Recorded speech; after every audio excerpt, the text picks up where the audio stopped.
King of France. This video is purely for entertainment and does not infringe on copyrights or laws. The rights to the novel and image belong to the original author. We do not claim ownership. Don't like waiting and want to listen to this fanfic in full now? Subscribe to our Patreon, where you'll find the best fanfics. Chapter 251. The New Rich in Paris. A child of 5 or 6 years old was playing next to the carriage. When Robespierre got off the carriage and entered the National Assembly, the child quickly ran to a gentleman across the street. "Sir, I heard it. There was a fierce argument inside. The carriage was shaking," the child said. The gentleman took out a few copper coins and stuffed them into the child's hand, but did not let go immediately. Instead, he asked, "Did you hear what they were arguing about?" "No. They spoke too fast and I couldn't hear clearly," the child replied. Although French is a very accurate language, it is indeed difficult to hear clearly when it is spoken quickly. The gentleman let go of his hand, and the child who took the copper coins ran away happily. Copper coins are different from the paper money printed by the National Assembly. Copper coins are hard currency everywhere and can be exchanged for all the goodies a child wants. Then the gentleman quietly left the National Assembly, turned into the street nearby, and entered the Paris branch of Telson Bank. This is a bank with business in both Britain and France, and often handles some cross-border exchange business. Of course, in this situation, Telson Bank is not only a bank, but also bears the task of collecting intelligence in Paris. Yes, there were no spies in this era, and the word had not even been born. But someone still had to do the work of collecting intelligence. In this era, this kind of work was generally done by merchants, sailors, postmen, and bank clerks running around.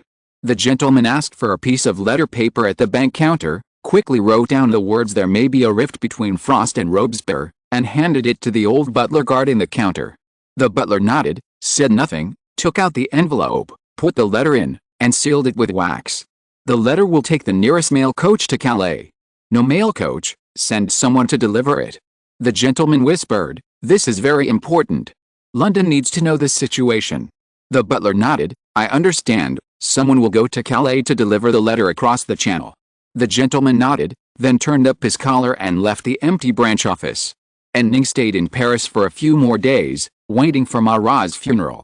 The frontline reported that everything was normal these days. Apart from discovering some routine mobilizations, Lasalle did not find any signs that the enemy had changed its current strategic focus. In other words, the enemy's main focus was still on besieging the two fortresses of Sedan and Verdun.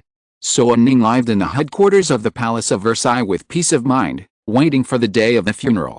However, he was like a magnet, attracting people from all walks of life to visit the Palace of Versailles.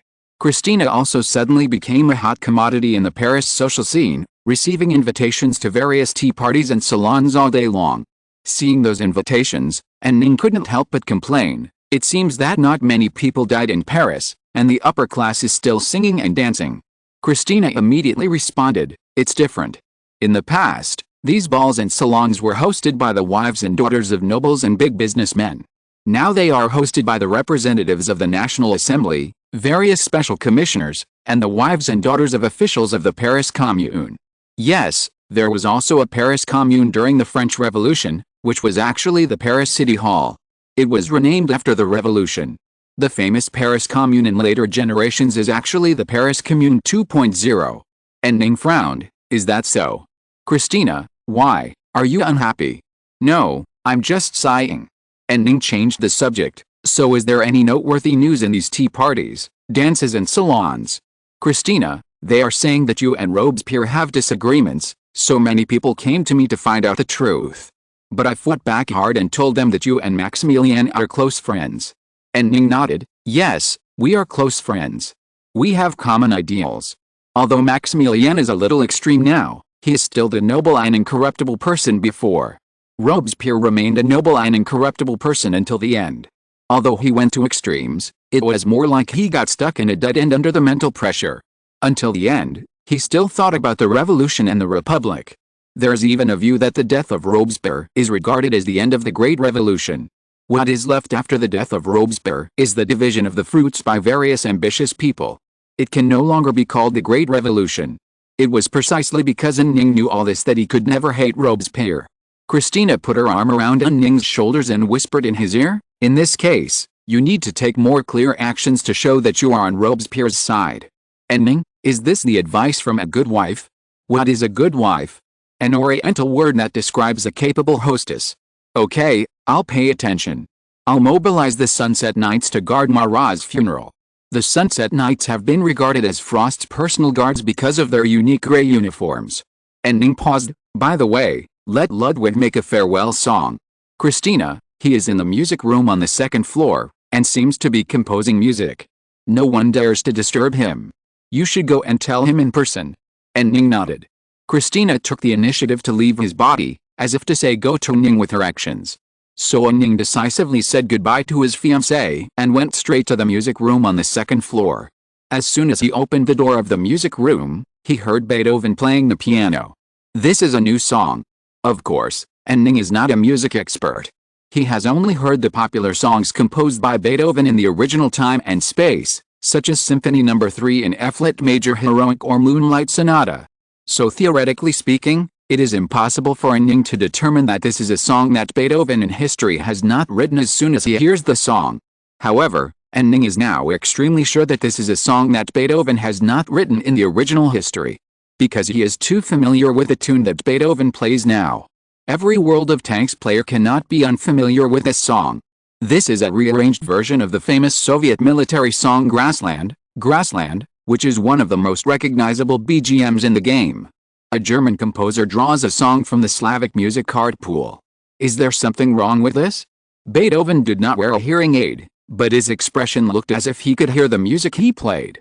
It is better to say that the music master has already outlined the appearance of the song in his mind, and can verify the full picture of the song only by imagination. And Ning waited quietly for Beethoven to finish playing before she began to applaud. Beethoven actually heard the applause. He turned around and stood up immediately when he saw Ning. Then he picked up the hearing aid beside him and put it in his ear. And Ning, what a wonderful piece of music. This piece of music depicts the scene when La Salle's cavalry swept the riverbank. Beethoven explained enthusiastically, I used a lot of unconventional techniques and did not follow common sense, but I think this is the only way to express the scene I saw. And Ning nodded, and was full of admiration in her heart. The music master is awesome. He can completely break away from the limitations of time and style and draw cards across eras. And Ning praised him several more times. Beethoven accepted all of Ning's praise without hesitation. Then he asked doubtfully, you came to me for something special, right? And Ning, yes. Ludwig, now the whole of Paris knows that you are my exclusive musician. I hope you can compose a piece of music on my behalf to be used at the funeral of my friend Jean-Paul Marat. And I hope you can play it yourself, this is very important.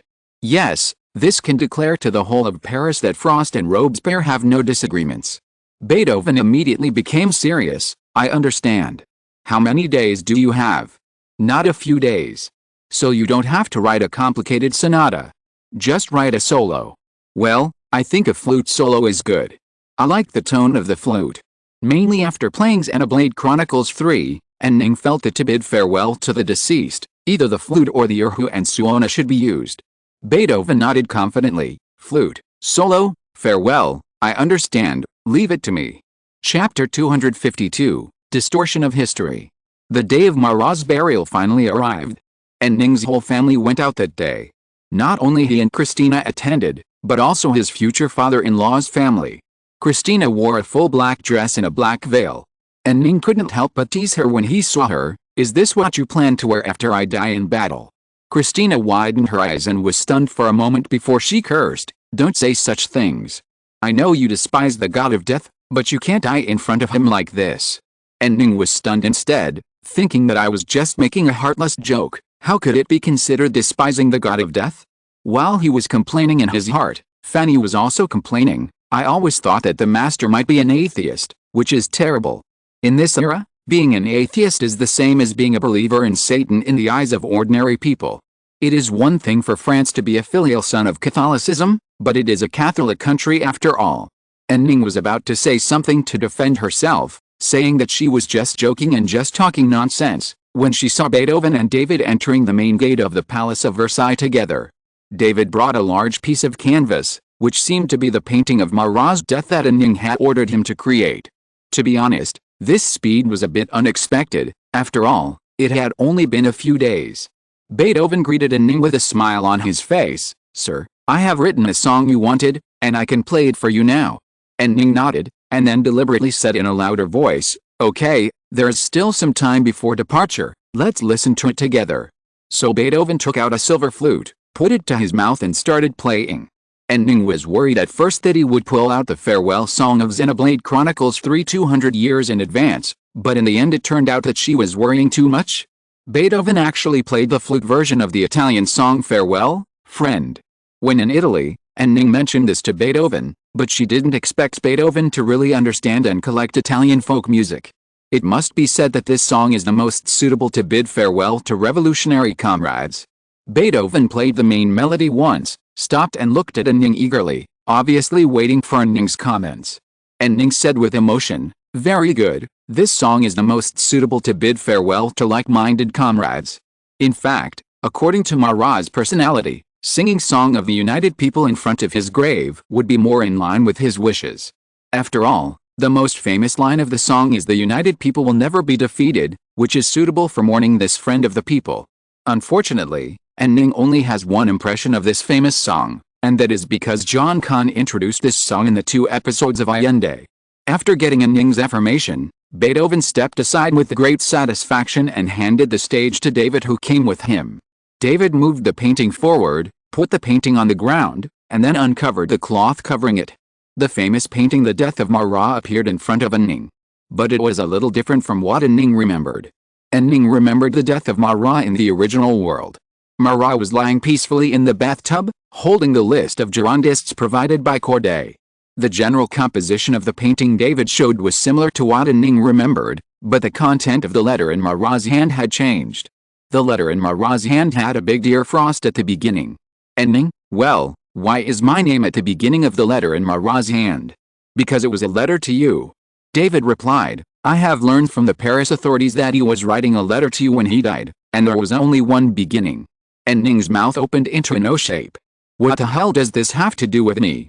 No, maybe Marat really died while writing a letter to himself in this time and space. After all, Ning didn't know the actual situation at the scene. All he knew was that the female traitor lied to report the hidden Girondists in order to get close to Marat.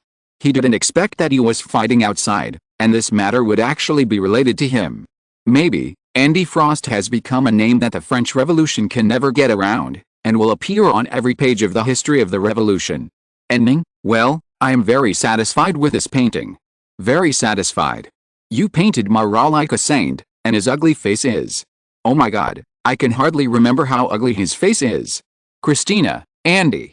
I know it's because you are very good friends, so you often joke about his appearance, but it's not appropriate to say this now. If outsiders hear it, there will be a lot of trouble. And Ning, okay, you are right to remind me. I should be careful about what I say and do. David asked cautiously beside him, should I make his face uglier? Oh no, don't, it's good like this. Maximilian will be happy to see this painting, maybe it can reduce his paranoia. Thinking of Robespierre, and Ning could only sigh again. Maybe the Great Revolution needs a big devil, who needs him to use thundering means to root out all the reactionaries and completely wipe out the opposing forces. And Ning, okay, take the painting and let's go to the Revolution Square together. Christina, there's still room in our carriage. Ludwig and Jacques can come too.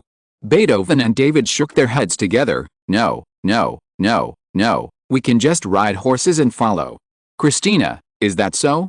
Then let's set off. By the way, considering that there may be no time to eat due to the ceremony later, I prepared some cookies, you can eat some on the way. Beethoven, then I will obey your order. Christina smiled, turned to Ning and said, then let's set off. As he said that, he suddenly found that the tricolor emblem on Ning's military cap was crooked, so he adjusted the position. Beethoven and David hurriedly checked the position of their tricolor emblems. And Ning enjoyed the thoughtfulness and warmth of his fiancée, and a smile appeared on his face. Christina, be serious, we are attending a funeral. And Ning immediately frowned. After Ning's motorcade entered Paris, it immediately encountered a crowd that also came out to bury Marat. There were also vendors on the roadside, selling black cloth and white flowers, and many people were buying them in front of the stalls. And Ning looked at the scene outside and said to Christina, Marat is still very popular. As his friend, I am somewhat happy. The Revolution Square, where the funeral was held, was already crowded with people. After the ceremony, Marat's coffin will depart from here to the Pantheon. But what surprised Ning was that in addition to the usual configurations, there was also a guillotine at the venue. He looked at the guillotine and muttered quietly, "What's going on? Why don't you take those things down temporarily?" Christina lay on a Ning and looked out of the same window. Maybe it's too late? After all, the guillotine executes people every day. And Ning shook his head. At this time, he found that there was a military band next to the guillotine. That was the usual configuration during the execution. When people were tied to the guillotine, there would be a military band playing drums. It was a bit like the circus using dense drums to set off the atmosphere before performing thrilling actions. And Ning vaguely felt that today's farewell ceremony for Marat would be particularly bloody. Chapter 253 The Big Four reunited with one missing. And Ning saw Robespierre on the viewing platform. He couldn't help but frown slightly, because Robespierre had changed his old green coat. And Ning asked, "Maximilien, where's your green coat?" Robespierre had been thinking about something with his head down, but when he heard Ning's voice, he raised his head, as if he had just woken up from a nightmare. "Oh, you are here, Andy." The green coat finally died, and there was a big tear. "I went to the National Assembly yesterday wearing the torn coat. Saint just pointed it out, and I realized that the coat that had been with me for so long had become like this. Then I took it to the tailor's shop, and the tailor said that it had to be patched to repair it. Many members of parliament opposed me wearing patched clothes, so I bought a new coat with my allowance. How is it? Is it suitable?" And Ning walked around Frost and commented, "It's quite suitable. But I don't know much about clothes. After all, I'm just a leatherworker. I can help you with your leather shoes." Robespierre laughed, but immediately realized that it was inappropriate and frowned again. And Ning curled his lips and got straight to business. "The painting I asked David to draw is finished. It's just in time to announce it at today's ceremony. In addition, Ludwig also composed a song to bid him farewell. Let him play a solo later." Robespierre nodded. "Okay, I'm the master of ceremonies for the ceremony. I will arrange it." "Will the speaker be the master of ceremonies himself? After all, he is her close friend, and Danton also agrees to do this." As he was talking, Danton came to Robespierre. "Danton, of the 4 Jacobins, only 3 are left. Andy, I strongly advise you personally not to take dangerous actions on the battlefield. We can't afford to lose you again under such circumstances." And Ning thought to herself, "Don't worry, I'm using the player's body to reduce damage. Only Sturgia's javelin can possibly kill me with one shot." Robespierre glanced at Ning and agreed, "Yes, you are the one in the most dangerous situation among all of us, and I don't want to see the news of your death in battle. And Ning, I'll be fine. After all, I'm a family man now, so I won't risk my life as much as before. What you said had better be true. I heard that you've been fighting harder on the battlefield than before," Danton responded. At this time, Saint just ran up to the viewing platform and said to Robespierre and Danton, "The ceremony is completely in place, let's start." Robespierre nodded, and then made a gesture to Ning, "Please take a seat, His Excellency the Commander of the Paris Security." And Ning patted Robespierre on the shoulder, and then led Christine to her seat. After the guests attending the ceremony took their seats, the ceremony began. Robespierre gave an impassioned speech on the podium. Jean-Paul Marat, our friend of the people, who has always listened to the voice of the people, was assassinated by despicable rebels in the most disgusting way. They should be ashamed of their actions. We will fight back against these disgusting rebels in the most terrible way. We will make them feel complete terror. There is no mercy for them. They don't deserve mercy. All those who are enemies of the Republic will be completely destroyed. Today, let us use their death to commemorate the soul of the friend of the people." Robespierre snapped his fingers. "Here today, we will execute a series of extremely evil people." And Ning finally understood why there were so many guillotines. Robespierre announced loudly, "The first one is the chief culprit of the Girondists, Jean-Marie Roland." And Ning raised his eyebrows. This Roland Ning was more familiar with his wife. It's not that Ning had an affair with this lady, but mainly this Mrs. Roland appeared in A Tale of Two Cities by the British writer Dickens, and the British also used her famous saying to criticize the Great Revolution, "Freedom, how many crimes are committed in your name?" Mr. Roland was taken to the guillotine by the soldiers. On the viewing platform, and Ning could clearly see how the executioners operated the guillotine. The guillotine had a vertical flat board. The executioners tied the prisoner to the flat board, and then they could directly put the board down, and the prisoner became a prone position.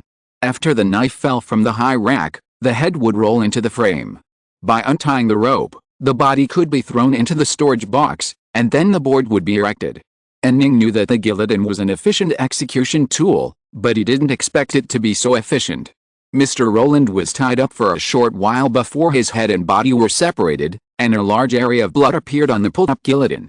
In front of such an efficient execution machine, there was no chance to say a last word.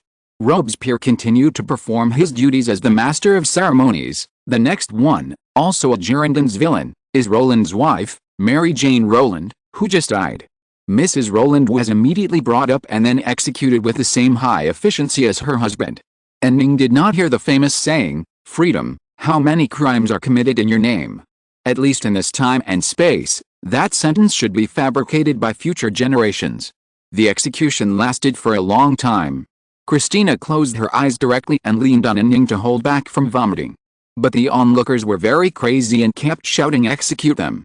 After waiting for so long for the execution to be over, and Ning no longer had the energy to pay attention to Robespierre introducing David's paintings and Beethoven's music to everyone. It stands to reason that Ning has been accustomed to death on the battlefield, but today he discovered that death on the battlefield is much more merciful than the guillotine. At least most people on the battlefield will have intact bodies. The guillotine simply cuts people off like objects. The executioners who operate the guillotine are probably numb to these things and don't think that they are executing living people. The onlookers will also be numb, and they may even come up with some blood-stained steamed buns. It was not until Beethoven's flute sounded that Ning recovered a little. He looked up at the sky and always felt that he saw many wronged souls ascending to heaven in the sound of the flute. After the ceremony, Ning followed Marat's coffin to the Pantheon, and refused to leave with Danton, Robespierre and others on the grounds of physical discomfort.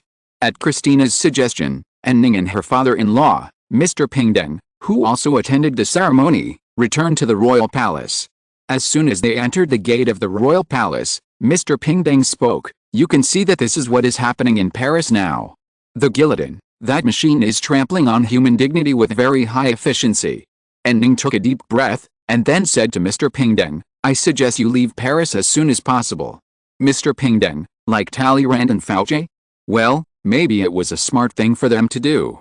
Well, since you have suggested this to me, there is no need for me to insist.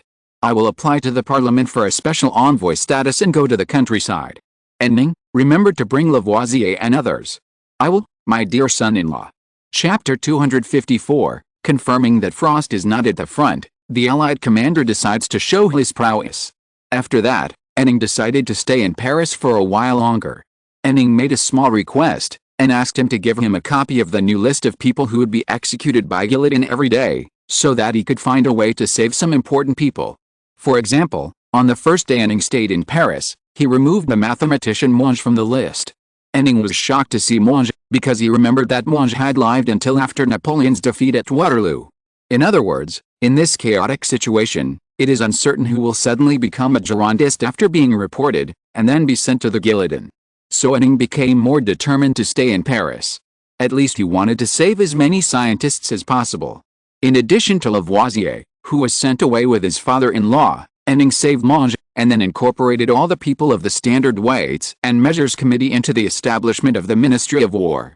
The Weights and Measures Committee is now carrying out the important work of formulating metric standards.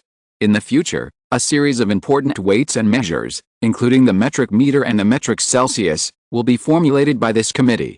Now that they have been incorporated into the Ministry of War, even if someone reports it, it will be handled by the Ministry of War, not by the National Assembly and the People's Court. In short, Ning changed his previous practice of avoiding the political whirlpool of Paris as much as possible, and tried to use his authority to protect important people from the disorder that has been out of control. Ning's focus of protection is first scientists and craftsmen, then writers, musicians and painters. However, he basically does not protect doctors, mainly because he thinks that doctors of this era are really useless and can only bleed when encountering problems. During the days that Ning stayed in Paris, Christina was in a very good mood. She was also trying to help Ning and inquire about various news in the social scene. Through Christina, Ning had a further understanding of the chaos in Paris. According to the ladies in the social scene, Many people in Paris now see an opportunity to seize their coveted houses or properties by collecting various black materials and reporting them. After receiving the news, Ning found Robespierre overnight and asked him to set up a mechanism to review reports, reduce such false cases as much as possible, and severely punish those who forged news. Robespierre agreed. After a few days, a committee specifically responsible for reviewing reports was established, but its effectiveness is not yet known. And Ning could only comfort himself by saying that at least action was taken.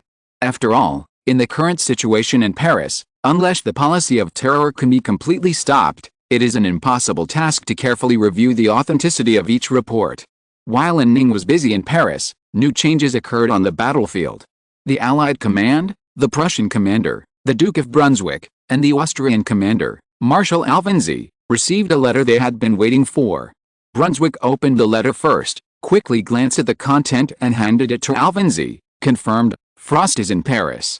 Alvenzi took the letter. "Is the news reliable?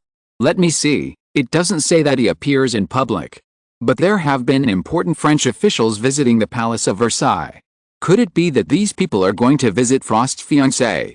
Alvenzi curled his lips. "Well, there is a high possibility that Frost is in Paris. And according to the situation report we received in Paris, he may have to stay in Paris for a while. We must seize this opportunity to strike at the French field forces outside Paris." Duke of Brunswick, Berthier, who is now acting in command, participated in the New World War of Independence. His performance can only be described as unsatisfactory. The French nobles who fled to me are familiar with him. They say that he is extremely capable as chief of staff, but not as a commander. Alvenzi nodded, then picked up a compass and gestured on the map, then marked a path. "This path can supply a force of about 20,000 people. We can draw elite troops to attack Berthier's troops now at the Marne River crossing. Brunswick, the French army lacks cavalry, and only has 2 brigades led by LaSalle. We can mobilize superior cavalry. Cavalry relies on its mobility advantage and can temporarily fight only with supplies on hand. Alvenzi, draw 20,000 infantry from an army, strengthen 4 cavalry brigades, and launch an offensive against Berthier's troops. Berthier's troops are all new recruits. Without Frost, who can turn decay into magic, our army will definitely win a great victory." Brunswick agreed. "Let's go. While Frost is engaged in political struggles in Paris, give him a warning." Berthier's headquarters. After Frost returned to Paris, Berthier commanded his troops to drive away the defeated coalition soldiers, and drove the defeated coalition troops all the way to the vicinity of Alsace. He had always been very serious as the chief of staff, and he did not want to give up this opportunity to show his talent. That day, LaSalle rushed into the headquarters with a heavy heart and said to Berthier, "We are in a very dangerous situation now. If the coalition forces in Verdun separate a unit to cut off our connection with Paris, we will be in danger and may have to fight an offensive war on the Vest Plains. Except for my cavalry, the infantry units are all rookies and have no offensive capabilities at all. Have you forgotten what Andy told us? We have to build a strong camp and fight a stupid battle." Berthier nodded. "You are right, I know my limits. You know your limits, don't you? Look at our current position. If the enemy comes from here and cuts off here, we must fight an offensive war." LaSalle drew a few times on the map. "Berthier, the Verdun fortress has not been lost. At this time, the enemy does not have enough logistical capabilities to supply troops that are enough to destroy us. No, the enemy will not go south without taking Verdun. This is not in line with the military code of any country." LaSalle, maneuver code. "To hell with the military code. I think we should start retreating immediately, retreating to the position when Frost handed the troops to you. Berthier, I will report the progress every day to Monsieur Frost. He knows our position. If there is a problem, he would have given orders from Paris long ago." LaSalle, "Paris is in chaos now, you know it. It is very likely that even Monsieur can't take care of so much. Are you questioning your level?" Berthier was furious. LaSalle was also furious. "I think you are putting the blame on him, using the tiger skin as a banner. Damn, why are you in command? If it was Davout, he would have withdrawn long ago." Berthier, "What did you say? Enough. If you feel it is dangerous now, perform the duties of the cavalry, go for reconnaissance, and then bring me practical intelligence, and then convince me. Instead of talking nonsense here based on imagination. I'll bring the information. Just wait." Lassalle turned around angrily and slammed the door. Chapter 255, Commanding the Mediocre Berthier. And Ning's sighed. When Ning opened his eyes this morning, the room was already very bright. Just by looking at the brightness, Ning concluded that he had gotten up late. He touched his side, and sure enough, the bed was empty. So he turned over, yawning and putting on his coat. At this time, perhaps because they heard the noise in the room, the maids opened the door, filed in, and began to change in Ning's clothes. And Ning, no, I can dress myself. Don't serve me, go do something else. Really, why do you have so many maids? I have to talk to Christina. One of the maids hurriedly said, don't say that, we now rely on our work in the Palace of Versailles to support our family. Yes, I am a maid under the lady, and my husband is a gardener in the garden outside. How many people in Paris envy our jobs? Another maid said. And Ning had a complicated expression and muttered, gardener, now that the patriots are all on the front lines, my wife actually still has a gardener. He should join the army. The maid who spoke sighed. He tried, but was rejected directly because someone reported him that day and said that he had been in the ranks of the royalists. If he wasn't working as a gardener for his wife now, he might have to go to the guillotine. Many people here are like this. In fact, we are not royalists at all. We just can't make a living, so when someone takes the lead and shouts, we follow them to the streets. And Ning curled her lips and thought, what is going on? I am the leader of the 4 giants of the Jacobin party, and now I am sheltering a group of former royalists. At this time, another maid suddenly said, I can see that, General, you are a good person. In my opinion, you might as well become the King of France, which will definitely allow us to live a good life. Anyway, my wife is the king's sister. I don't understand the rules of inheritance, but I think you are definitely qualified to inherit. And Ning was so angry that he said, oh my god, it's because I hold the military power, otherwise your words would be enough to send me to the guillotine. And Ning, I am the one who exiled Louis XVI, and I almost became a regicide. No kingdom will let me become king. Besides, now is the era of the Republic, and we want to build a republic like Rome. If Napoleon were here, he would probably say the Roman Republic eventually became an empire, but the maids present did not know the story of Rome. To them, Rome is just one of many high-sounding words, something far away. While speaking, Ning had already put on her clothes, and at this moment Christina came in. Andy, you slept too late last night, so I didn't call you. The maid was very tactful and gave up her seat, so Christina came to Ning and helped him tidy up his clothes. And Ning, has Berthier's routine report arrived? It arrived this morning. Your staff have updated the latest situation on the map. And Ning, okay, send breakfast to the headquarters and I'll eat there. Christina, as you wish. After that, she gently kissed Ning's cheek. It's a little late, but good morning, dear. Good morning, dear. And Ning kissed her cheek back. A moment later, Ning arrived at the headquarters. The staff were busy at the map table. When they saw Ning come in, they immediately stopped and saluted. And Ning, you guys continue to be busy. Berthier is now here. How come he is further forward than yesterday? The staff replied, this is his position yesterday. Considering the distance from the front line, our situation is delayed by 1 day. Okay, the position of the day before yesterday. And Ning looked at the map. At this time, Julian brought a tray of coffee. Yes, the stable boy Julian is now also doing the work of an orderly. And Ning picked up the coffee and sipped it while muttering, isn't Berthier's position a little too far forward? How wide is this road? And Ning picked up the pointer and pointed to a small road south of the Verdun fortress. This is a second-class post road. A staff officer immediately reported. The second-class post road can probably supply 20,000 to 25,000 people. Tisk, Berthier's position. At this time, someone came in and reported loudly, report. Sir, Mr. Paul Barras is visiting. And Ning raised his eyebrows and looked up and asked, why is he here? Barras walked into the headquarters as soon as he finished speaking, I came to say goodbye to you. The National Assembly decided to send special envoys to all parts of the country to completely wipe out the remnants of the royalists and Girondins in various places. And Ning, then I should congratulate you on your promotion. No, it's better to say that I just took the opportunity to leave Paris. Barras shrugged, Fouche left a long time ago, and Talleyrand also went to Britain as an ambassador. It seems that everyone thinks that Paris is a hellhole now. And Ning curled his lips helplessly, I just want to have breakfast, let's eat together. Just as he was talking, Fanny pushed a cart into the headquarters. LaSalle personally led a half-brigade of cavalry. A half-brigade is a name for the French army under the large organization, replacing the original regiment. He went north along the post road and approached Verdun. After running up a hill, LaSalle tightened the reins, stopped the horse, and looked into the distance. "Good boy," he muttered, "I told you that someone would cut us off from behind. Come on, go to the headquarters as fast as possible. The enemy, at least 3 brigades, are heading south from Verdun."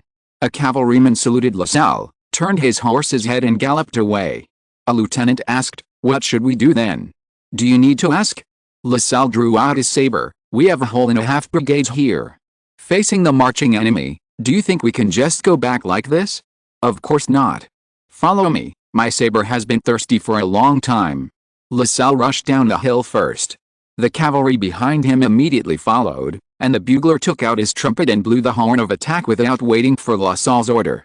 Berthier was deployed in today's marching plan when suddenly there was a commotion outside the headquarters. Then the door clanged open. A hussar rushed into the room and shouted, "The enemy is coming. Heading south from Verdun." Berthier shook his head. "That's impossible. This must be LaSalle's plan to trick me into returning to defend. How could he encounter the enemy heading south so soon after he left?" The hussar took 2 steps forward and grabbed Berthier by the collar. "If we are surrounded here and return in defeat, can you take responsibility for this?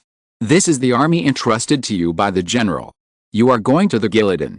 Berthier slapped the hussar's hand away and said angrily, "Pay attention to the relationship between superiors and subordinates. Is there any military law here? You will regret it. I really saw at least 3 brigades of enemies heading south." Berthier stared at the hussar's face suspiciously for a few seconds, and finally changed his mind. "You said 3 brigades, right? Well, I will order the 66th, 67th, and 68th Brigades of the Line Infantry to guard the road from Verdun to the south, here, Bobby Village. This is exactly the intersection of the post road to the south and our logistics line. Isn't LaSalle afraid that this place will be cut off by the enemy? If the enemy's strength to the south exceeds 3 brigades, then LaSalle's reconnaissance is wrong." Chapter 256, Going to the battlefield is like a date with a beautiful girl. Kleber, the commander of the 68th Battle Infantry Brigade, did not receive the order to attack until 6 p.m. He was stunned when he received the order, "Go to Bobby Village? Now? I don't even know where this village is." The sergeant who came to deliver the order had a serious face. "The acting commander ordered you to attack immediately and march overnight. Kleber, the acting commander just urged us to chase the enemy's fleeing soldiers to the east. Now we have just stopped to rest, and the floor is not even warm, and he wants us to turn around. Is he kidding us?" "Sergeant, as far as I know, no. You'd better set off as soon as possible, Mr. Brigade Commander." After saying that, the sergeant saluted and turned away. Kleber frowned, his face wrinkled. His adjutant ran over and said, "Commander, it's time for dinner. Let them eat quickly, we'll set off again after dinner." The adjutant was stunned. "Set off? We've just set up camp and rested." "Yes, set off, and it's an emergency order. I'm afraid it's too late to dismantle the tents. Let the guys eat quickly. As for me, I'm going to get some torches. We can't rely on the torches we brought with us." Kleber said and went straight to the quartermaster's tent. As soon as he arrived in front of the tent, he met the commanders of the 66th and 67th Brigades. As soon as Kleber saw the iconic black face of the commander of the 66th Brigade, he greeted him, "Hey, Ryder, I guess you are also here to get torches for your troops." "Alexander Dumas, I'm not a writer." Moreau, the commander of the 67th Brigade, teased, "Just accept your fate. There's nothing wrong with being a writer. I heard that the commander of the newly added brigade is a painter named Cardox." Alexander Dumas, "No, in order to avoid misunderstandings, I will correct it as soon as I hear it, even if it was the general who called it first."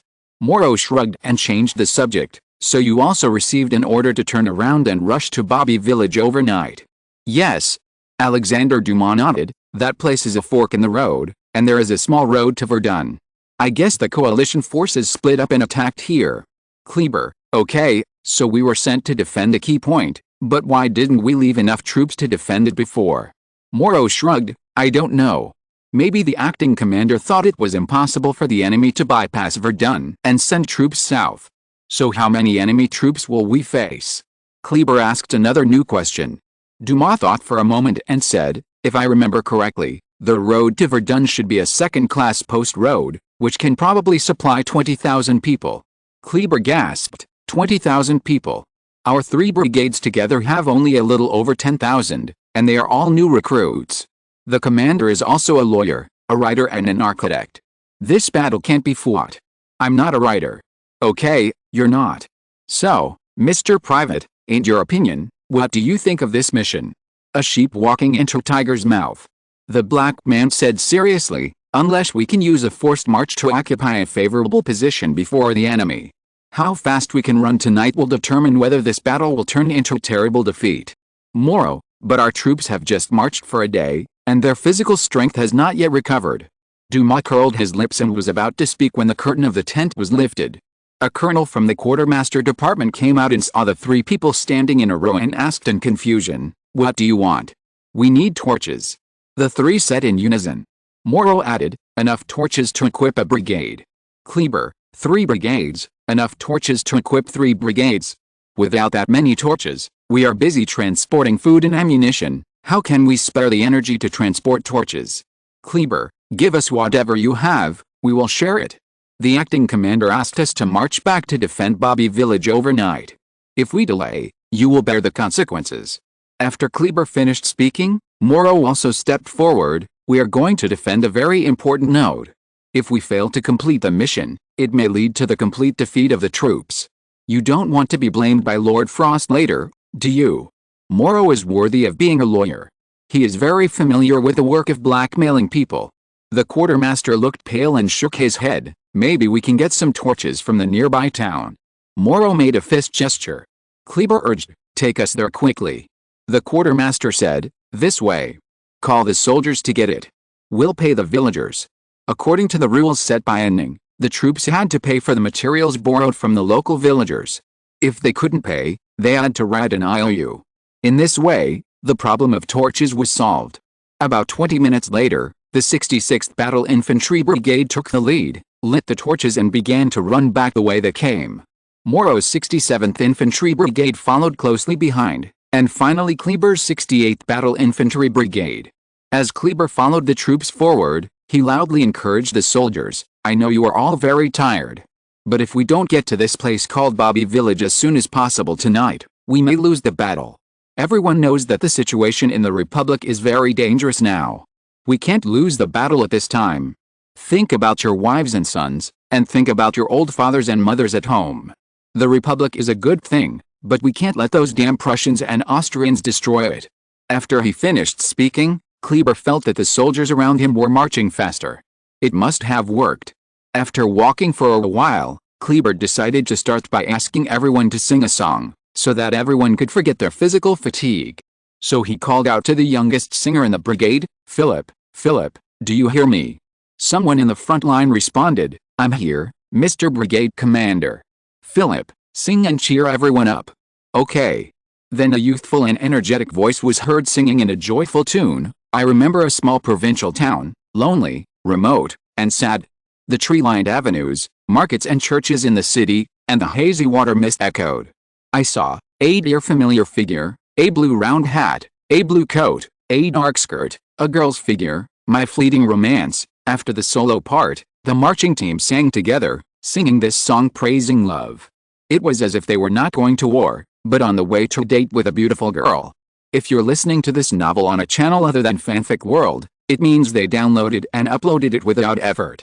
We cordially invite you to visit our channel, Mundo Fanfic Novelist. There you'll find the original version of this story and you can explore many other novels of various genres.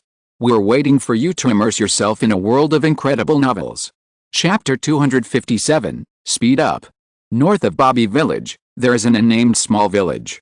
The French hussars visited here in the evening and knocked on the door of the town church. The parish priest in the village is usually also the village doctor, and may be the only person in such a small village who knows how to treat wounds. The cavalry carried LaSalle, who was injured in the shoulder, in and asked the priest to treat the wound. LaSalle cried out, fuck. This thing hurts so fucking. The hussar who was pouring strong liquor on La Salle's arm stopped immediately. La Salle said angrily, "Don't stop. Did you hear your excellency say? Wash the wound thoroughly." "Hussar, I haven't heard of it. In fact, I haven't seen your excellency a few times. I just joined the Revolutionary Army not long ago." "Okay, now I tell you, so keep pouring, don't worry about what I'm shouting." The hussar continued to pour liquor on La Salle's arm, and stopped only after thoroughly washing away the bloodstains around the wound. Then he licked the transparent liquid flowing down the bottle reluctantly, with an intoxicated expression on his face. "What a good wine! This kind of strong wine is hard to drink." Human brewing technology has also gradually advanced with the development of productivity. In 1793, strong wine was still a rarity, and the wine sold in ordinary taverns was only about 10 or 20 degrees. La Salle glared at him and said angrily, "Look at your lack of ability, and you still lick it like a sissy. Give it to me." La Salle grabbed the bottle with his uninjured hand and took a big sip. "It's really strong, good wine. Boss, isn't this used to heal injuries?" "It is for healing injuries, but who dares to object you if I want to drink a sip?" La Salle rolled his eyes. At this time, the priest next to him bandaged his wound. "Okay, it's done. Thank you for your help." La Salle stood up and turned his head to look at his subordinates who were crowded in the church. "The horses outside are probably full. Let's go and play with the Austrian cavalry. Adjutant, it's night now, they should have gone to camp, right?" "Of course it's good to go to camp, so Berthier will have another night to react." La Salle curled his lips. "What I'm afraid of is that he won't react at all. No matter what, we do our own thing. Even if Berthier returns in defeat, we can slip back to Paris. Before that, let's do our duty. Let's go." The hussars sitting in the room stood up one after another. They all looked miserable, and the beautiful Darman was covered with blood and dirt, just like their faces. The priest looked at them and said, "Is France going to lose the war? If it loses, will His Majesty the King come back?" La Salle turned his head and stared at the priest. "Oh, you are a royalist. Do you know whose troops we belong to?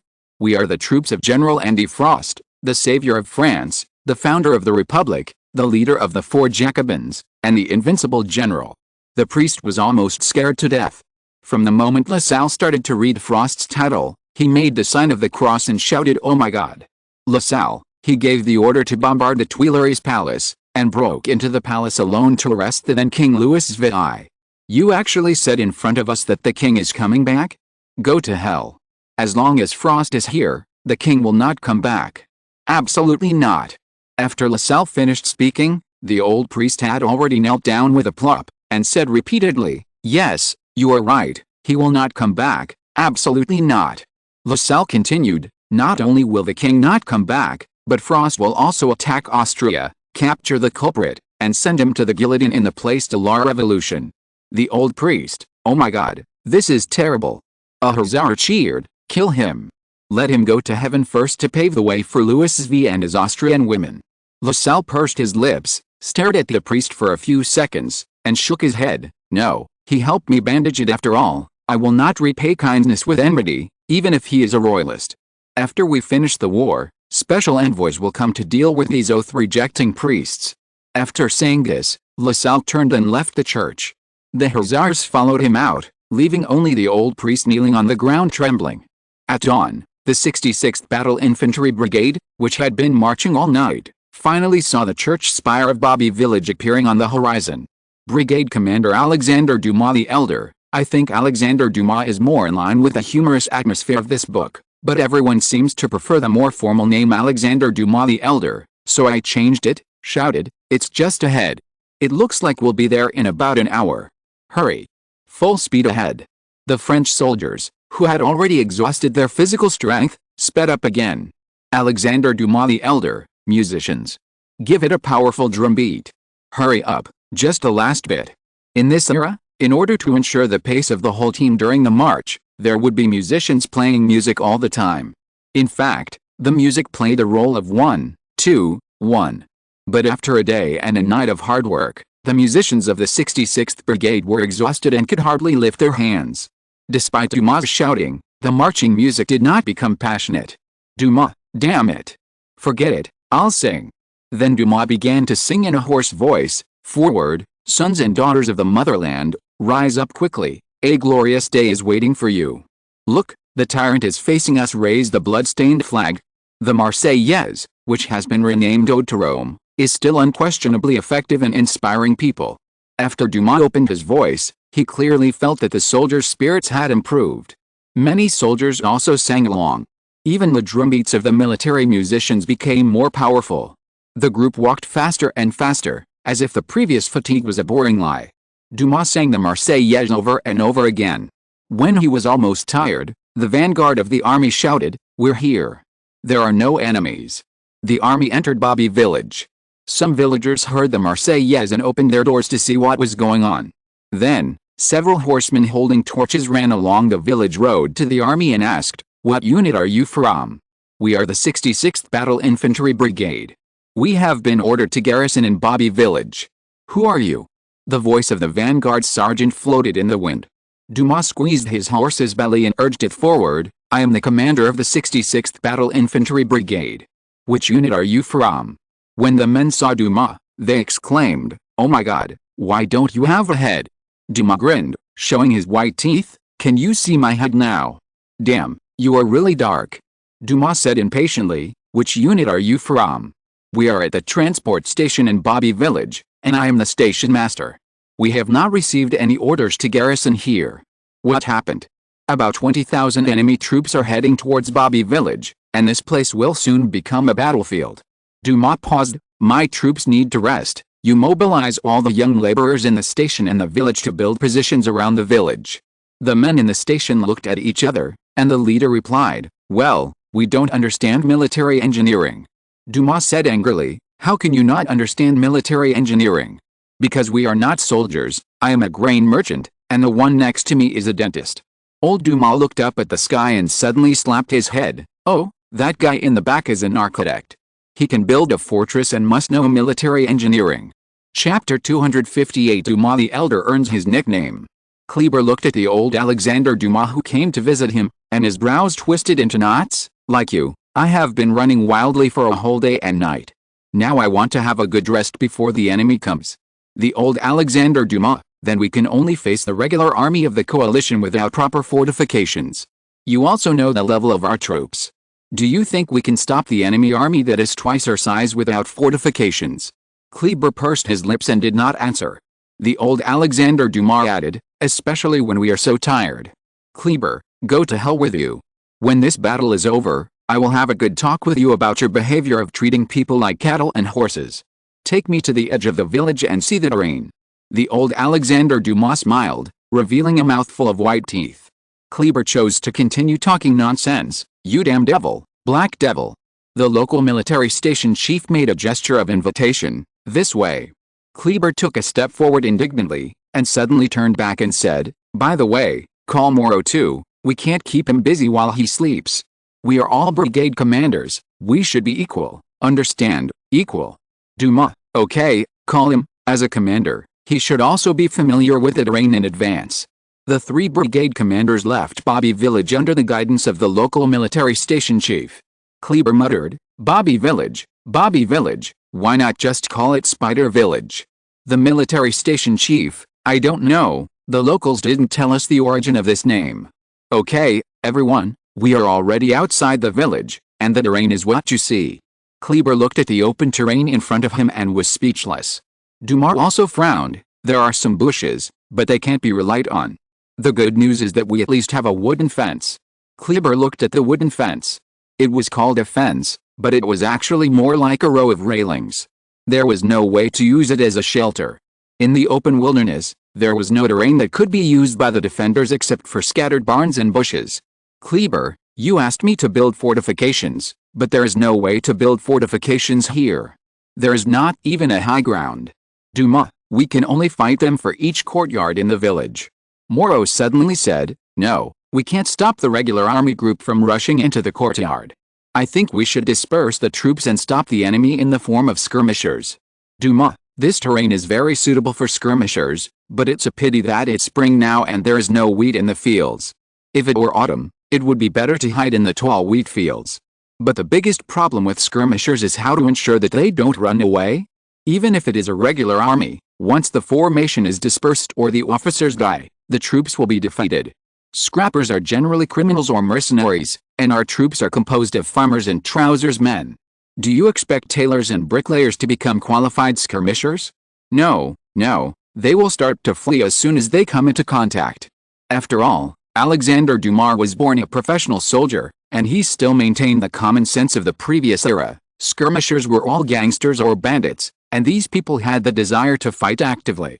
Moreover, in order to make the skirmishers brave enough, the old army would often ration them with strong liquor before the battle, and let prostitutes serve as female bartenders and carry loads of wine to follow the skirmishers. Kleber, wait a minute, do you remember what General Frost said? He said that the new French army is different from the old army. They are not strong men who were captured by nobles and went to the battlefield. Instead, they went to the battlefield of their own will to defend the Republic. They will not be easily defeated. Alexander Dumas frowned. I don't understand the spirit of the Republic, nor do I understand the nationalism that the general said, but I understand the army. Skirmishers are not good, so we'd better hide in the village. Moreau, let's try it. I also want to see if the Republic is really as magical as Frost said. Moreau was a die-hard Republican. In the original history, because he was too obsessed with the Republic, he had a conflict with Napoleon, who proclaimed himself emperor, and was exiled to the United States. Later, another die-hard Republican, Bernadotte, invited him back to oppose Napoleon, who usurped France. But now Moreau is still a fledgling novice. He has not experienced the baptism of the Great Revolutionary War and has not felt the courage and glory that the Republic brings to the soldiers on the battlefield. He is a Republican, but not a die-hard one. Dumas looked at Moreau. You look excited. Yes. Moreau admitted frankly, I have been a little hesitant. Is the Republic really that good? Now I want to see it with my own eyes. Dumas sighed. Okay, let's try it in the form of skirmishers, but we still need fortifications, at least some sturdy artillery positions. Kleber, the good news is that there is enough wood. It was 12 noon. Kleber had just fallen asleep for an hour when he was awakened by his adjutant. Brigade commander, the enemy is coming. Kleber, what enemy? The coalition forces. The enemy is coming. Kleber was stunned for a few seconds, then slapped himself hard. Damn, it's the enemy. Are the troops up? Up. Kleber put on his military uniform, lifted the curtain and went out of the house, and saw that his brigade was gathering in a hurry. A messenger came running on a horse and shouted, "The 66th Brigade has set off. The brigade commander asked me to urge you." Kleber, will set off immediately. At this time, his brigade finally finished lining up. Kleber, run forward, our position is on the left wing, get there quickly. Alexander Dumas had already arrived at the position, riding a horse and observing the enemy who was changing their formation in the distance. In this era, before launching an attack, you have to line up first. This is a big project, and even the most well-trained army will be busy for a while. Generals who are more ritualistic will even set up camp after arriving at the battlefield, rest for a day, and then slowly attack in formation the next day. But this time the generals of the coalition forces obviously had no sense of ceremony. As soon as he found an enemy defending ahead, he immediately changed the marching formation into an attacking formation. Alexander Dumas observed the enemy's changes in formation and estimated the enemy's training level by the speed of the changes. Damn it, he cursed, it's a well-trained army. At this time, the officer next to him shouted, Kleber's troops are coming. Alexander Dumas turned his head to look at the flank and saw Kleber's troops marching to their position in formation, and then dispersed in a hurry. Compared with the coalition forces in front, the difference is obvious. Alexander Dumas shook his head and raised his hand. All artillery positions are ready. Since only Dumas had received formal military training, all the artillery was under his command. The Black Devil pressed his hand down and roared, "Fire!" Chapter 259 France demands your due diligence. Austrian Brigadier General Ferdinand observed the enemy's formation with a telescope. What the hell? They actually disbanded all the troops into skirmishers. Chief of Staff Colonel Bacon shook his head and said, "Is it really a sudden idea, or did they really find so many criminals and drive them to the battlefield?" Ferdinand, even so, if there is no private soldier to hold the line behind, the skirmishers will quickly collapse. This is the limitation of the skirmisher. He paused and shook his head and said, "These French idiots will make our victory dull. Such a victory cannot gain glory, no." Colonel Bacon flattered, "Wait until you defeat the cobbler, you will naturally get the honor you need." Ferdinand laughed. After laughing, he waved his hand. Attack! Kleber rushed to his position, and then found that the enemy was slowly forming a formation. After all, it would take a lot of time for more than 20,000 people to spread out into a wide enough offensive formation. What Kleber had to do was simpler. After all, there was no need to line up. He just had to scatter the soldiers like flowers from the sky. He rode his horse back and forth in the scattered formations in the fields, shouting, "The Republic needs us to do our duty. Think about your family. France is big, but we have no way to retreat, because behind us is Paris." It was a bit inappropriate to shout this sentence now, because Paris was still far away, and this battle was not to defend Paris. But, who cares, as long as it can boost morale, anything is fine. If Kleber could boost morale by dancing, he would definitely dance. The enemy's attack began. White lines began to move along the French army line scattered in the fields, and the enemy's military music even drifted to the French side. Each country likes to use different military music. For example, the Russians like to use serious drum beats, which sound like the footsteps of General Winter. The Austrian military music has a taste of court music. Kleber shouted, "The Austrians' music is terrible. Come on, let's sing the Roman hymn." Kleber had heard many rumors on the battlefield. It was said that when General Frost's troops sang the Roman hymn, their morale and courage would be greatly improved. At this time, Kleber didn't care whether it was true or not. He just used it first. The French soldiers began to sing. At first, the singing was a bit uneven, but soon everyone was singing in unison. The enemy approached, and the skirmishers fired the first volley. Kleber, aim at the officers. Hit the officers. Because the formation was very scattered, the smoke from the shooting did not completely block Kleber's sight. He could see that many people in the Austrian line fell. He suddenly laughed. Ha ha ha, so that's it, the enemy is going downhill. Because on the downhill, the projection of the enemy lined up in 3 rows on the French side became wider, and the area hit by bullets doubled out of thin air. Kleber, quick, reload, fire. Kill as many enemies as possible before they finish their descent. The French army fired bullets, and people kept falling in the Austrian line. Suddenly, some Austrians in the first row couldn't stand it anymore and began to quietly break away from the team and run back. Seeing this scene, Kleber was confused. What the hell? The enemy ran away. The last time he participated in the battle was in the Marne River. That time, he didn't actually fight much. He just defended his position and fired at the enemy, and the enemy didn't even come across the river. This time, Kleber was surprised. The enemy collapsed so quickly? Is fighting such a simple thing? This is actually not Kleber's fault. After joining the army, he heard about the battlefield experience of the French army led by Frost. Frost's French army had high morale and often fought hand to hand. They often suffered extremely high casualties without collapsing. So Frost thought that all armies were like this. As a result, the Austrians suffered such a small number of casualties and their morale collapsed. Kleber had already thought about it. When the hand-to-hand combat began, he would personally charge into the battle line like the general did to save the morale that was on the verge of collapse.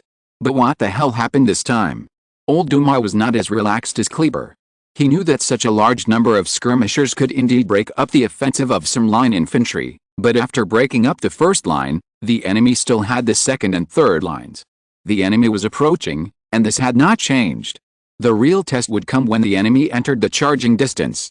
Based on old Dumas' past experience, let alone the loose formation of skirmishers, even the well-trained line infantry, arranged in a dense formation, could collapse at the first touch after the enemy launched a charge. Old Dumas' expression was solemn.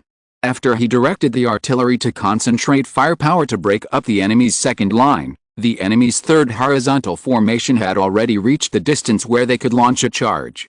Old Dumas took a deep breath. The Austrians stopped. After a drumbeat, they raised their guns. The effect of the volleys was not satisfactory, because the French army was arranged in a skirmish formation and hid behind various bunkers. The Austrian volleys did not cause many casualties. But Dumas knew that the next step would be the real test. The Austrian officers raised their sabers and issued an order to charge. The enemy's line immediately turned into waves and rolled towards the French line. Kleber knew that now was the time. He drew his long sword and shouted, "For France!" Seeing this, the surrounding French soldiers also roared, "For France!" The soldiers of the 68th Brigade rushed out from behind various bunkers and faced the Austrians who were sweeping in head-on. Ferdinand laughed. Ha ha ha. They actually launched a collision with us in a scattered formation. These idiots will be completely crushed by our bayonets like waves encountering reefs on the shore. Colonel Bacon, congratulations on your victory. At this time, we need some wine. Ferdinand turned back to find his orderly. Robert, hurry up and bring the wine. Here, General. Ferdinand, that leatherworker, it is said that he likes to drink on the battlefield. Humph, as a leatherworker, he certainly can't appreciate the beauty of fine wine. He is just pretending to be refined. Suddenly, Ferdinand noticed that the expression of the chief of staff changed. What's wrong with you? It's like seeing God appear. He teased. Colonel Bacon raised his hand and pointed in the direction of the battlefield. General, look. Ferdinand looked back in confusion, and then saw his troops disintegrating from the front line. Ferdinand rubbed his eyes hard, suspecting that he had seen it wrong. Moreau's emotions were unusually high. General Frost was right. The troops of the Republic were different from those of the old nobility. They had inexhaustible courage and could crush all the armies of the old nobility. Moreau shouted, "Brothers! For France, for the Republic!" Chapter 260 Kleber learns war in war. After repelling the enemy's attack, Kleber's troops were hugging each other to celebrate. Kleber was busy celebrating the victory just like the soldiers, because the only battle he had participated in before was the blocking battle on the Marne River, and the battles he had heard of were basically those fought by Frost. Those battles had a characteristic, that is, they were basically decided in one fell swoop, and most of the battles ended quickly. The rest were just some minor episodes and sporadic pursuit battles. So at this time, although Kleber heard from others that most of the time the battlefield would be a tug of war, he did not take it to heart. He thought that defeating the enemy would be a victory. He was celebrating his victory when a group of horses came galloping over, shouting, "Quickly form your ranks, hold your positions, the second wave of enemies is coming." Kleber was still not able to react. What second wave? We have repelled 3 waves of enemy attacks. The messenger shook his head. No, Mr. Dumas asked me to tell you that just now there was only 1 wave. The second wave of enemies is gathering and will come soon. If you don't believe me, just look. Kleber turned his head to look at the coalition forces, and indeed saw that the coalition forces did not seem to be retreating, but were lining up. Kleber was stunned. Why didn't they retreat? No, we just defeated the enemy. The messenger just shrugged, disdaining to explain to an architect layman. Kleber could only order the people who were celebrating to return to their posts, while wondering why this happened. Finally, when he saw the bodies of the enemies thrown in front of the battle, he realized it. Kleber clapped his hands vigorously. Damn it, because the enemy collapsed as soon as we made contact, before there was much hand-to-hand combat, so in fact the enemy didn't lose many people. Even including the ones we knocked down with the volleys before, there were only a few hundred people, which is nothing compared to the entire enemy army. So the enemy can quickly gather the collapsed troops. The brigade staff officer next to him asked, "Then how can we prevent the enemy from gathering together so quickly?" Kleber rolled his eyes. How the hell should I know? Frost should know, because his battles rarely have such repetitions. At least those old soldiers didn't mention it when they boasted to us. Kleber shook his head. Okay, quickly restore the positions and adjust the formation that was just broken up by the counterattack. I'm doing it.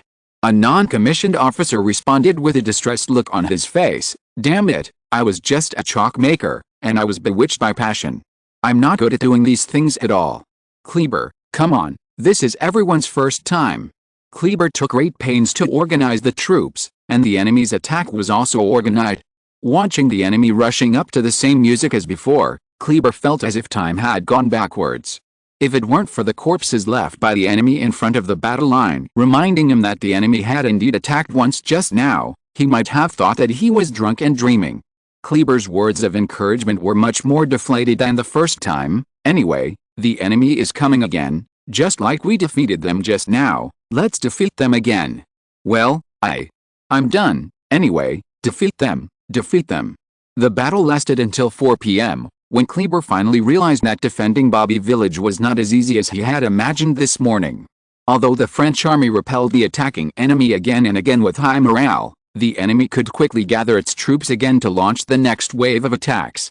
Because of the low morale of the coalition forces, they quickly retreated each time, resulting in insufficient casualties in the hand-to-hand combat, and the low morale became an advantage for the coalition forces. Kleber could not understand why they could attack so carelessly after being defeated again and again.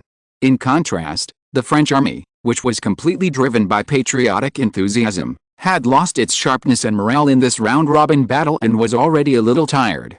After a whole day of fierce fighting, Kleber realized a key principle: the French army was suitable for offensive warfare, and high morale allowed a French army to quickly defeat the enemy.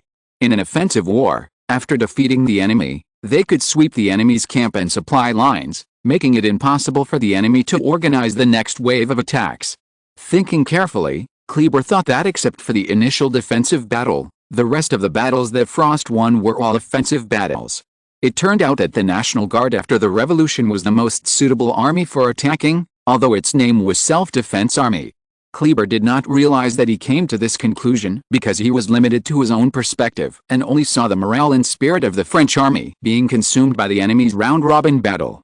He did not realize that it was a very terrible thing for a mob-like army to resist so many waves of attacks from a regular army that was twice its number in a skirmish formation.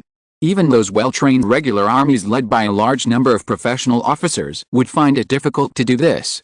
The fact is that the French army after the Great Revolution was indeed the first-class strong army in Europe. Now it is still in the form of a cub of this army. Its soldiers are poorly trained, there are not enough experienced officers, and there are not many qualified generals. In a few years, as the Great Revolutionary War continues, this army will grow into the first class in Europe that can tear down the encirclement. At 6 o'clock in the afternoon, Kleber finally heard the trumpet from the Austrians. He vaguely realized that this was probably a sign that the Austrian army was withdrawing. Kleber breathed a sigh of relief. It's finally over. He found a beech tree, sat down, leaned against the trunk and looked up at the sky. Seeing him like this, the French soldiers who had been tense for a day also relaxed. Many people lay directly on the ground and stretched out their hands. It's over. Who has water? I've run out of water. Has anyone seen my friend? He's a painter. His name is Bouvet, Auguste Bouvet. Who has seen him? Amid the noise, a messenger came running and ordered loudly, each brigade, let the remaining troops replace the front-line troops to guard the front line. They will be stationed on the position tonight. The brigade commander arranges the sentry for tonight. Kleber, this black devil really thinks he is the commander of this small unit. It won't be long before we will call him General Dumas. Although he complained like this, Kleber actually had no objection to the black devil being the commander.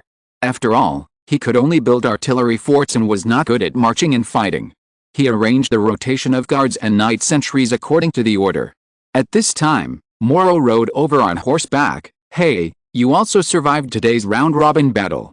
Kleber, don't mention it. In the morning, I thought the Austrian army was weak and we would win easily today, but they were as sticky as taffy. Moreau, that's why General Frost is pursuing the annihilation of the enemy, otherwise the enemy will be endless like it is now. Every time we defeat them and kill hundreds of them, it won't be long before they rush up again. Kleber, in my opinion, we should send the captured soldiers to perform labor service and let them build fortresses, bridges and dams for us. Moreau, we should let them dig canals. Good idea. Kleber gave a thumbs up, and as he joked with Moreau, his mood became cheerful. Moreau, look at it from a positive perspective. We held out today. These farmers, fruit sellers, and bakers stopped the well-trained army of the Holy Roman Empire.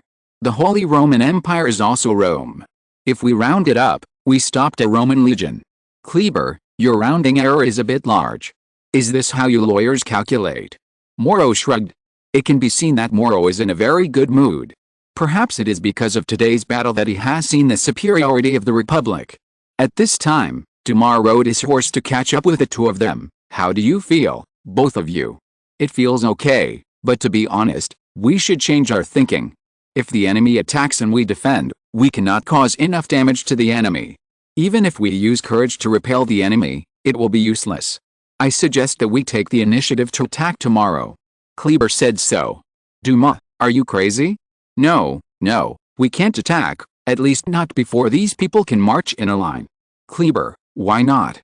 We can use a skirmish formation, charge forward loosely, and when we get close to the enemy, order them to shoot, and then charge with bayonets, and the battle will be over. Moreau, The skirmish formation can also avoid artillery fire. I think it will work. The enemy's artillery fire has not caused me much casualties today. Even if the shells rolled through the queue, they would only take away 1 or 2 unlucky guys, and sometimes they would not even be injured when they rolled through. In comparison, the attacking Austrian army was badly hit by artillery. In this era, there were no trigger fuses and shrapnel shells, and the killing efficiency of solid shells dropped sharply when facing a skirmish formation. The Black Devil sighed and threw out the last reason not to attack. How can a skirmish formation defend against cavalry? When the cavalry rushes over, this formation is a moving glory. Can you transform your troops into a square formation in time? The lawyer and the architect looked at each other. Kleber, you are right, Lord Black Devil. Dumas, I am not Lord Black Devil. He sighed and said, forget it, let's enjoy our dinner. We have fought hard all day, and it is time to reward the soldiers and ourselves. Kleber, it just so happens that there is a military station here. Lord Berthier will definitely not mind us sharing some of the supplies from the military station. Chapter 261 Early summer has arrived. While the rookie generals of the French army were sharing their post-war experience, the Austrians were also studying the battle. Brigadier General Ferdinand, what the hell is going on? Skirmishers will easily collapse when facing the attack of line infantry. This is common sense. Damn, why doesn't the enemy follow common sense? No one could answer the brigadier general, and the colonels and lieutenants in the room were silent. A group of rabble resisted the regular army of the Holy Roman Empire. No one would believe this. At this time, the Chief of Staff Colonel Bacon suddenly realized, I understand. Ferdinand looked at the colonel in surprise. What do you understand? This is not a mob at all. This is Frost's direct troops who are fully trained and have high morale. They deliberately released the news that they are a mob to deceive us. Ferdinand was shocked, but compared to being defeated by a mob, this explanation is naturally more acceptable. The colonel was like Columbus who discovered a new world. It must be like this. Frost, the leatherworker, used some evil method to quickly train these people into a regular army that is not inferior to professional armies. Someone among the officers jumped out to point out the mistake. Nonsense, how can all the regular army members be scattered? You might as well say that these are the desperate criminals that Frost found, and each of them is a devil who kills people. The colonel seemed to be inspired and decisively incorporated this suggestion into his own system. Yes, that's right, Frost must have found desperate criminals to serve as officers. Those officers who are extremely fierce in battle must be unforgivable people. In fact, they are potters, tailors, printers and painters. But at this time, no one present could emphasize this point. The pedantic nobles from the Holy Roman Empire were still using their outdated concepts to blindly touch the elephant of a new thing, the son of the version of the new era. The colonel became more and more excited. Yes, that explains it. Their core soldiers are the ruffians and hooligans in the city, and they are led by bandits who kill without blinking an eye. This is a completely evil army. So we were defeated by a sinister and cunning enemy, and there is no need to feel ashamed.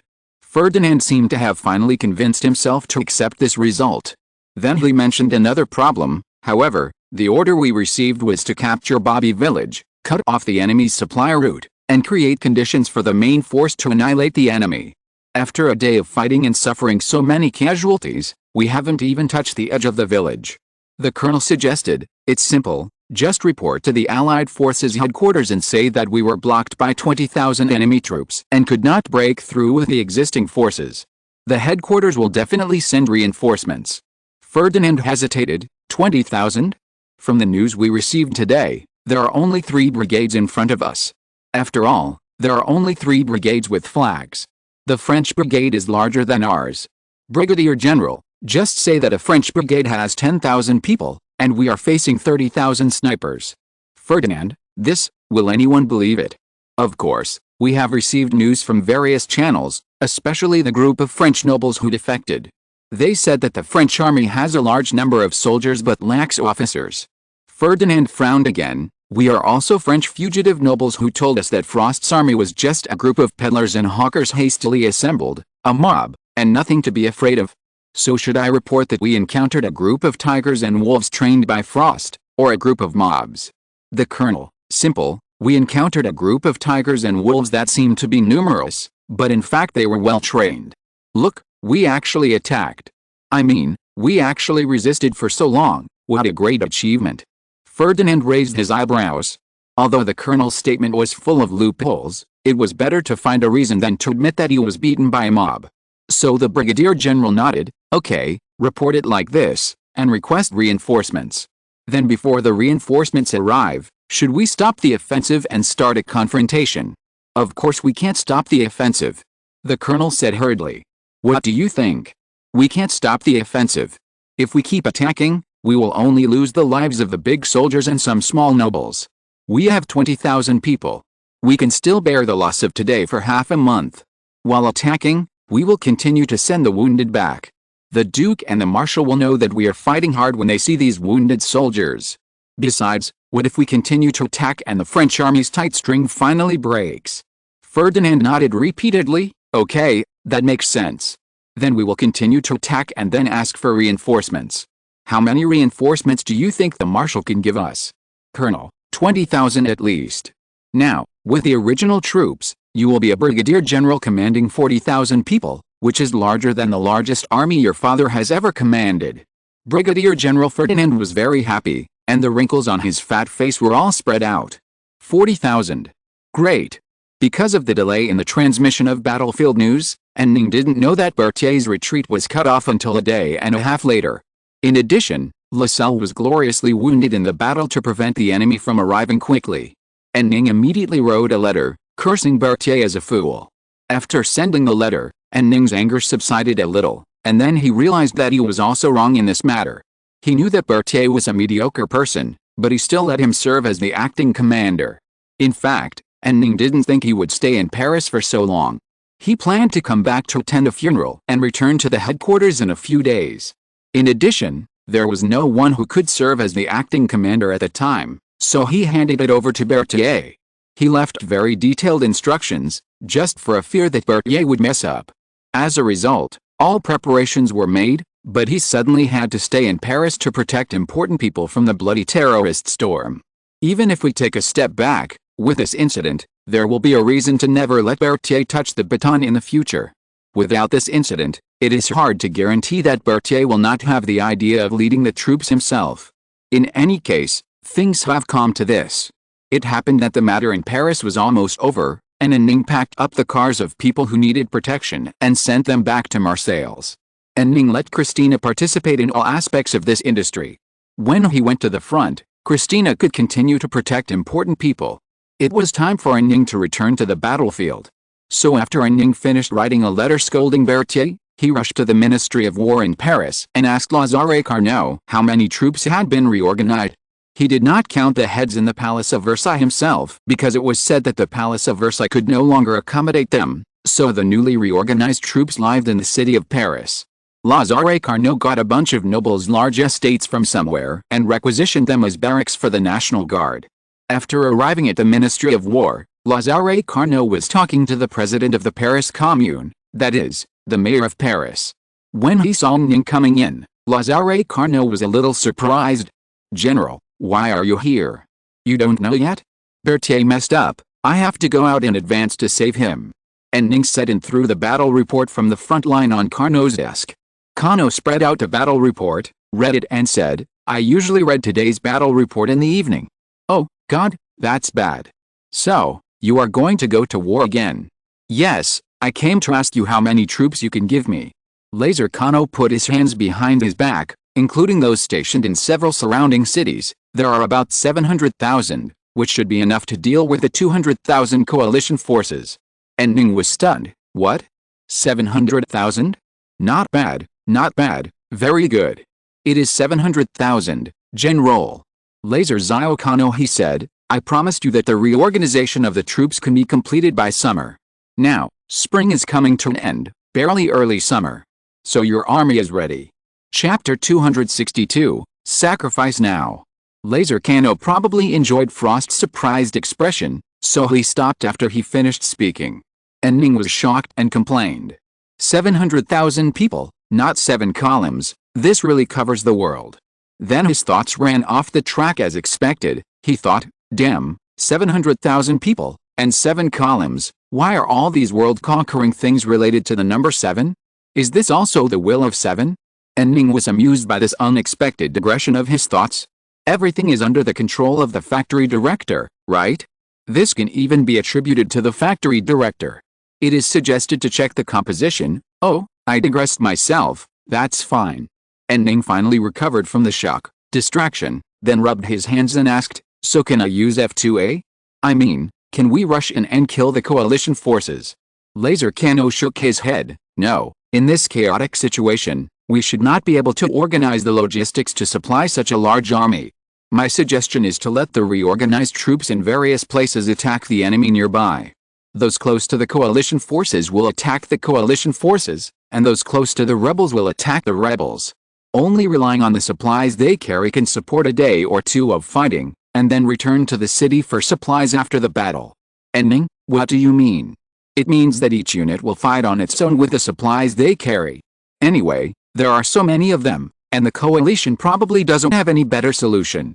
And Ning touched his face, and then found that his beard was not shaved clean, which pricked his hand.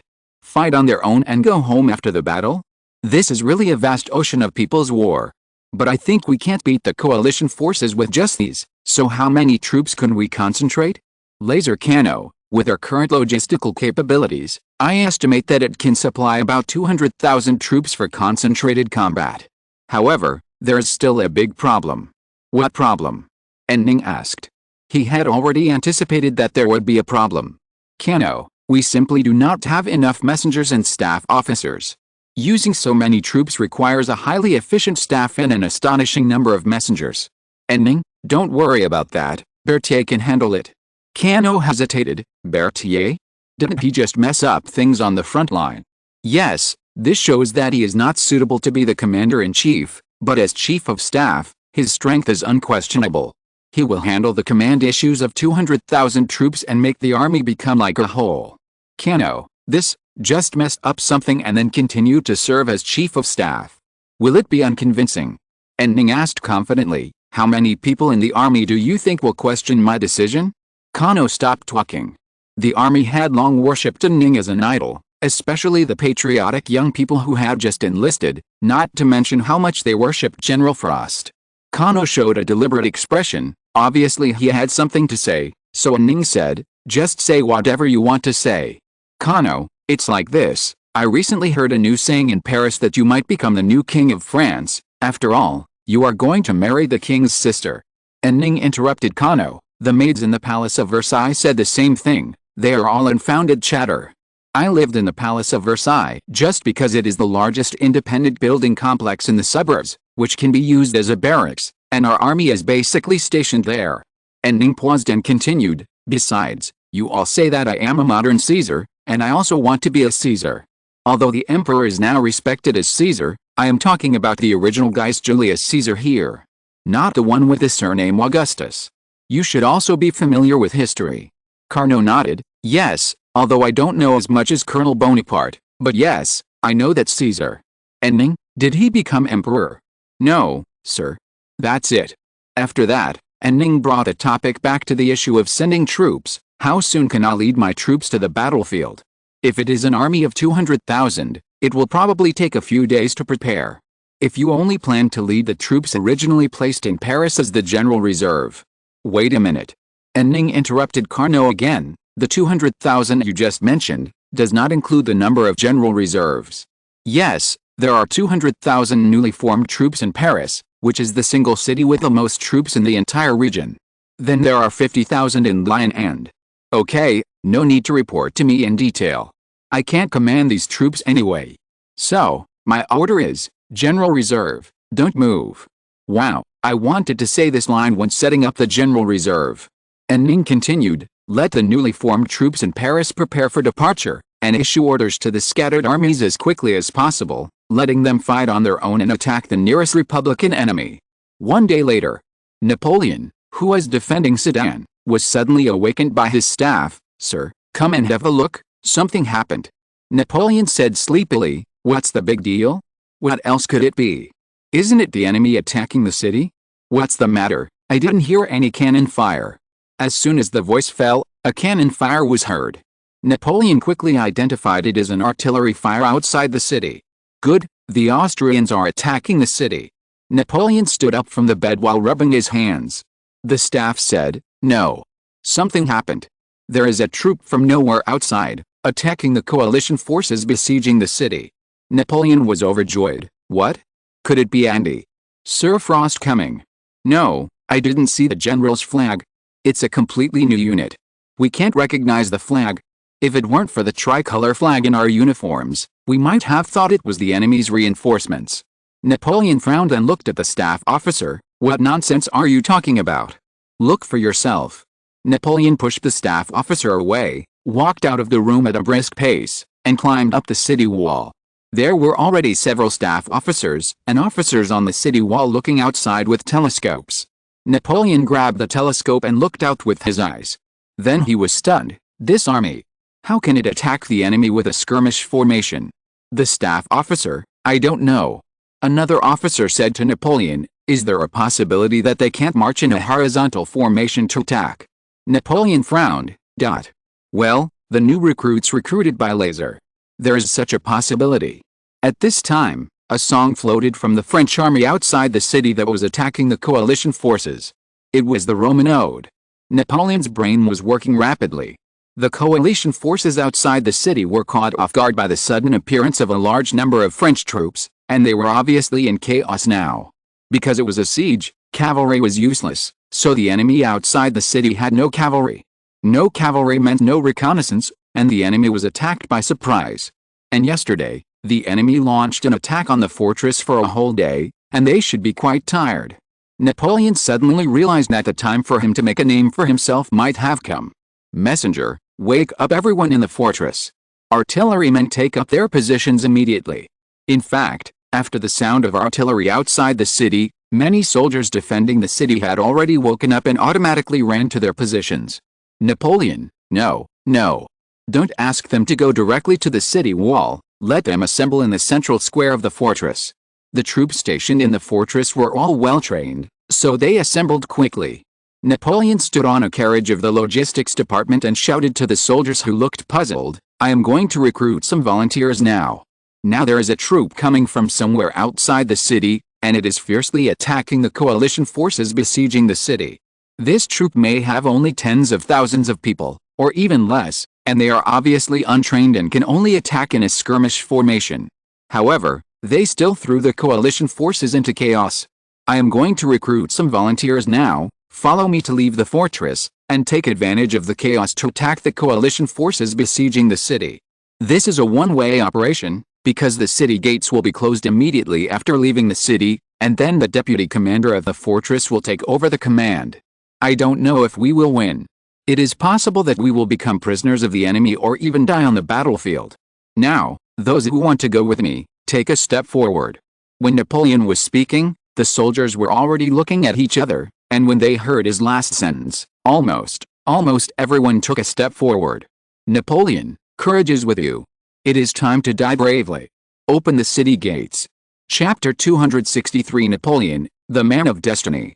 The deputy commander of the fortress asked in surprise, "Are you all going?" "No, of course not. Since everyone has taken a step forward, let's leave the ordinary people to defend the city. The rest of you follow me." After that, Napoleon snatched a military flag from the flag bearer and walked out with it. The troops were still stunned, because generally, the attack had to line up first, toss a lot of things, and then march towards the enemy with mechanical steps accompanied by music. Napoleon took a few steps by himself, looked back and saw that no one moved, so he cursed, "What are you doing? The battlefield is outside the city, just rush in." The military musicians beat the fastest drums, as fast as they can. "Follow me, open the city gate." After that, Napoleon turned around and ran wildly. The other soldiers were still confused, but the military musicians had already acted according to the order and beat very fast drums. Now the soldiers seemed to be activated, and they followed Napoleon with a cry. Archduke Karl had the habit of getting up early, and because of this, his troops were at least organized into a battle line. The French army that suddenly appeared outside the city was completely unreasonable. Generally, when troops arrived at the location, they had to change their formation first, line up for an hour, and then launch an attack. As soon as this group of French troops arrived, they began to charge in a marching column. The coalition forces, which had just woken up from a dream, fell into chaos all of a sudden. Fortunately, the number of French troops who charged at the beginning was not large, and the coalition forces that woke up finally killed this group of French people. Unexpectedly, more French people appeared. Then the commander of the French army slapped his head and said, "I think the attack should be in a horizontal line." Then the French army began to change the formation in a way that made people shake their heads. Archduke Karl watched the French army's change of formation throughout the whole process, and his eyebrows were twisted into a knot. Is that called a change of formation? What about the formation? Where is the formation? It looks like the French army, which was originally a group, has spread out and become a heap. It's just that the width has increased. Then the French army lined up in this formation that can't be called a formation at all, and rushed up in a mess. And they didn't have any military music at all, so there was no unified pace, and they just swarmed up like a swarm. Archduke Karl, damn it, how come they are like a completely untrained army? Because they were indeed untrained. However, what Archduke Karl could not understand the most was that such a mob actually made the Prussian army's front line shaky. The Prussians who were attacked had no time to form a formation, and many of them began to flee under the sudden impact. The attacking mob became more and more courageous, and engaged in fierce hand-to-hand combat with the Prussian army. This was the first time Archduke Karl personally experienced what kind of monster the French army they were facing was. It was completely inconsistent with all the military common sense Archduke Karl learned in the military academy. However, thanks to the resistance of the Prussian army, Archduke Karl's own troops had enough time to prepare. Now he has drawn out enough troops and lined up behind the Prussian army to prepare for the sudden appearance of the enemy. At this time, Archduke Karl suddenly heard shouts of killing behind him. He turned around and saw a group of French troops appearing from the fortress. The gate of the fortress was blocked by an independent triangular cone, which was invisible to the attackers, so Archduke Karl only saw the French army pouring out from the corner of the triangular cone, blocking the gate. This group of French troops also had no formation and rushed over in a column. Archduke Karl made a prompt decision: the rear team turns back. Meet the enemy. A staff officer asked, "What about the baggage train in the back?" Karl, retreat to the side. Report to the general, it's too late. The French are rushing over. Karl, what are they rushing over? Aren't we still some distance away? I didn't say the back, but the front. Karl turned his head and saw a group of French soldiers rushing over with the scattered Prussian army. At this time, the Austrian soldiers were all frightened. Sometimes, the power of the pincer attack is not actually how much casualties it causes, but mainly the huge psychological pressure it brings to the pincer attack. Many times, the effect of the pincer attack has already appeared at the moment when the soldiers realize that they are being pincered. Archduke Karl acted decisively, drew his sword and shouted, "I am the younger brother of the Holy Roman Emperor, the third Prince of Habsburg. I am with you. The numbered regiments, turn back. The others resist the attack of the enemy in front." Then Archduke Karl counted out a series of numbers loudly, and it was obvious that he had memorized which regiment was in his battle formation. His words did play a role in stabilizing the morale of the army. Half of the troops turned back to face the French army rushing towards the fortress. The army facing the front faced the French scattered soldiers rushing up. Fierce hand-to-hand combat began. Archduke Karl galloped on the road between the two divided armies, shouting as he ran, "Hold on! The enemy is just a mob that can't even march in formation. And open your eyes and see clearly, we have the advantage in numbers." After shouting to the hand-to-hand combat, Karl turned his head and shouted to the French army that was about to rush towards the fortress, "Attention, the rear troops, fire freely, use fierce firepower to disperse the French army rushing over. Turn the cannons around and greet them with a grape shot." In order to deal with this sudden appearance of the French army, Archduke Karl's artillery had just turned the cannons fixed in the artillery for siege, and now they were desperately trying to turn the cannons back. Archduke Karl, aim at the man holding the flag. Shoot. Shoot quickly. Napoleon held the military flag and charged like the wind. People kept falling around him, but the bullets seemed to be circling around him and didn't touch him at all. As he rushed, he thought, "Sure enough, I am just like Andy, a person blessed by God. Andy must have shared his blessing with me. He is indeed the one who will create history. He is indeed Caesar." Thinking of this, Napoleon shouted, "For France! For Caesar!" None of the soldiers who followed him thought there was anything wrong with the appearance of a Caesar. After all, Some of the soldiers might not know who Caesar was. Even if he shouted for Voltaire at this time, they would probably follow suit. Soldier, for France. For Caesar. The Austrians finally turned the cannon over and loaded it with grape shot. After the cannon sounded, the people around Napoleon fell down, but he was unharmed. So he rushed towards the Austrian artillery with a military flag and kicked down the gunner who was cleaning the barrel. Then the French army rushed up and sent the gunners away with bayonets. The French army disintegrated the Austrian artillery like a tide hitting a castle on the beach. As the French soldiers rushed over the artillery positions and rushed towards the enemy infantry formation, Napoleon stopped beside the cannon. He stuck the flag into the ground and shouted, "Come on, some people, turn the muzzle with me and load grape shot." Someone ran over and hurriedly turned the cannon over, and then someone picked up the brush for brushing the barrel. Napoleon pushed him aside, took the brush and brushed the barrel himself, then picked up the gunpowder barrel and poured gunpowder into it. "Quick, grape shot!" Napoleon shouted, "Bring it here." The basket of grape shot was brought over. Napoleon personally stuffed steel balls into the barrel one by one. After loading, he saw an Austrian flag on the ground, so he picked it up and stuffed it in. "Get out of the way. Do you want to be hit by the cannonball?" He roared at the French soldiers in hand-to-hand combat. So the French soldiers crawled out of the way. He took the torch.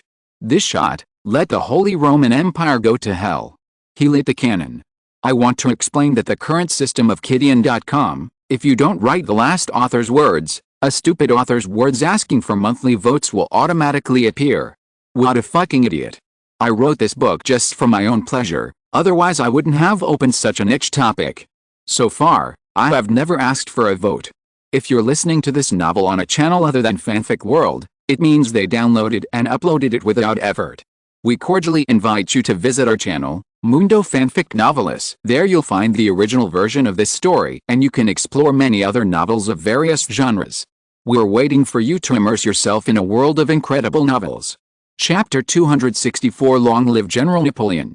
Grape shot swept through the Austrian formation. Napoleon found that he loved the feeling of the enemy falling in large numbers. "Load!" Napoleon shouted while loading the cannon himself. The main reason was that the artillery of the fortress defense force was all on the fortress, and Napoleon brought all the infantry. These people had never practiced loading and were not as familiar with it as Napoleon. However, no one could comment on the commander loading the shells himself. The infantry had already rushed up and fought with the Austrians. After Napoleon finished loading, he looked up and found that he was not firing anywhere. His own people were all mixed with the Austrians. He should have been lucky to fire that shot just now. Damn it. Napoleon cursed in Corsican dialect, pulled up the flag that had just been planted next to the cannon, and rushed towards the crowd in the melee. Several soldiers who had just operated the cannon with him followed closely behind him. An Austrian soldier rushed towards Napoleon in a panic, but was kicked down. "Your lower body is unstable." Napoleon was in high spirits, poking the fallen Austrian with the tail of the flagpole in his hand. "Napoleon, fight them hand to hand. For France." Damn it, how can they be so strong? Normally, they should have retreated at this time. Napoleon's impression of hand-to-hand combat was different from that of other European generals. Others' impressions were that the victory or defeat was generally determined at the moment of bayonet bleeding, and no real hand-to-hand combat lasted for dozens of minutes. Napoleon's impression was that if the French army rushed up and fought for 20 minutes, the enemy would collapse. If the French army was the defending side, it should be able to last a little longer, but the battle would generally end within 40 minutes. This was the case in Italy. When the French army attacked, the enemy would collapse after a dozen or 20 minutes of hand-to-hand combat, and the French army could generally hold out for 3 to 40 minutes when defending the enemy. At this moment, Napoleon suddenly heard a horn from the Austrian side, which should be the horn of a charge. He was shocked, as if he was experiencing something incredible. The Austrian army not only did not retreat, but also dared to attack our army. This charge was like giving the Austrian army a big breath of air when it was about to suffocate. Encouraged by this charge, the Austrian army, which had already shown signs of decline, continued to fight hand-to-hand with the French army. Napoleon saw a tall and thin general riding a horse and shuttling through the melee, slashing and shouting something. Napoleon rushed towards the general with the French flag. The general also saw Napoleon, and he immediately turned his horse's head and galloped over. Napoleon thought, "This is how it should be.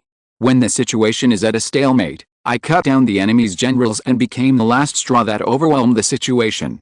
Just like the heroes in various ballads, Napoleon let go of his legs and ran wildly, facing the charging horse. At this time, the gloomy sky suddenly showed a gap, and a beam of skylight shone down. The skylight just fell between Napoleon and the general, like a spotlight in a drama. It was as if someone in the sky was watching the battle, and then marked the stage with this beam of skylight. The Austrian general on horseback shouted, "The one who will kill you is Karl Ludwig Johann Lorenz, Austrian general, Duke of Sicyon, the emperor's third brother." Napoleon also shouted, "Napoleon Bonaparte, I am from Corsica." It's not that he didn't want to say a longer and more impressive title, such as M.R. Frost's close friend and student, the follower of the contemporary Kaiser, but there was no time. At the moment of intersection, Napoleon knelt down and inserted the long flagpole into the chest of the horse that hied him. Because the impact was too powerful, the flagpole broke at once. The horse, which could not stop its forward momentum, fell forward and fell to the side after landing on its head. The knight's saber had already been swung, and it should have been a lose-lose outcome no matter how you looked at it. However, at this time, a key factor played a decisive role. Napoleon was relatively short. The saber passed by his forehead. Archduke Karl fell off his horse and hit the ground with his head. Napoleon threw away the broken flagpole, switched the longsword in his left and right hands, and rushed to the fallen Austrian general. Then he found that he didn't need to fight anymore, because the Austrian general who fell off his horse had fainted. Napoleon tore off the ribbon on his body. This ribbon was a certificate of royal family. He inserted the ribbon on the tip of the knife and held it high. "Austrians, your general has died in battle." However, no one noticed it in the chaotic battlefield, so Napoleon pulled over the French soldier who had just stabbed the Austrian chest with a bayonet. "Come, I am your commander. Shout with me, Austrians, your general has died in battle." The soldier followed and shouted. Then more and more French soldiers began to shout. The Austrian stopped in surprise and looked over here. Napoleon finally realized a key problem: the Austrian nobles understand French, but the big-headed soldiers don't. The big-headed soldiers are now very confused. At this time, Napoleon saw an Austrian officer who had fallen to the ground and seemed to be still breathing, so he pulled him up and said, "Let me ask you, how do you say Austrians, your general is dead in German?" The Austrian spit on Napoleon's face, and then saw the ribbon on Napoleon's sword, so he instantly showed a look of despair and said the German "your general is dead" again. Napoleon immediately parroted, "Austrians, your general is dead." The French around him also shouted, "Your general is dead." Soon all the French troops, whether they were in the fortress or came to help, were shouting, "Your general is dead." Because German and French belong to different language families, the pronunciation of the French is very strange, but it is enough for people to understand what it means. The fighting stopped in an instant. The French were shouting, and the Austrians were like a clockwork toy that finally ran out of spring and stopped. Napoleon was just happy when he suddenly heard a noise beside him. He turned his head and saw the Austrian general who had fallen to the ground getting up. He quickly punched Karl in the face. Poor Archduke Karl fell down again. Napoleon's face was crooked because he had just punched too hard and hit the joint of his hand. The greatest damage the Austrians inflicted on Napoleon Bonaparte in the entire battle came from their commander Archduke Karl's face. At this time, the Austrians dropped their guns one after another and raised their hands high. The French army erupted in overwhelming cheers. The excited soldiers rushed towards Napoleon, lifted him up, and threw him high into the sky. Someone shouted, "Long live the colonel!" "What colonel?" "Long live the general! Long live the general! Long live General Napoleon Bonaparte!" Chapter 265 Archduke Karl gained enlightenment. While cleaning up the battlefield, Napoleon saw Archduke Karl who had just woken up. Archduke Karl then touched his nose. "Napoleon, don't worry, your nose has not collapsed." "Karl, you are not of noble birth, you have no manners at all." "Napoleon, then you are wrong, I am a noble registered in the Personnel Bureau." "Oh, really? Where is the territory?" Napoleon hesitated, because he became a nobleman through his connections with the King of France, and his father was just someone who helped the King of France manage a garden on Corsica. In desperation, Napoleon boasted directly, "Corsica is my territory." "Are you the Duke of Corsica?" Napoleon held the belief that as long as I am not embarrassed, it is others who are embarrassed, and nodded, "Yes, Duke of Corsica, you are a duke, and I am a duke, so let's not look down on each other.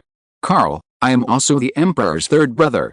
I am Frost's student, Napoleon paused and added, the one I am most proud of.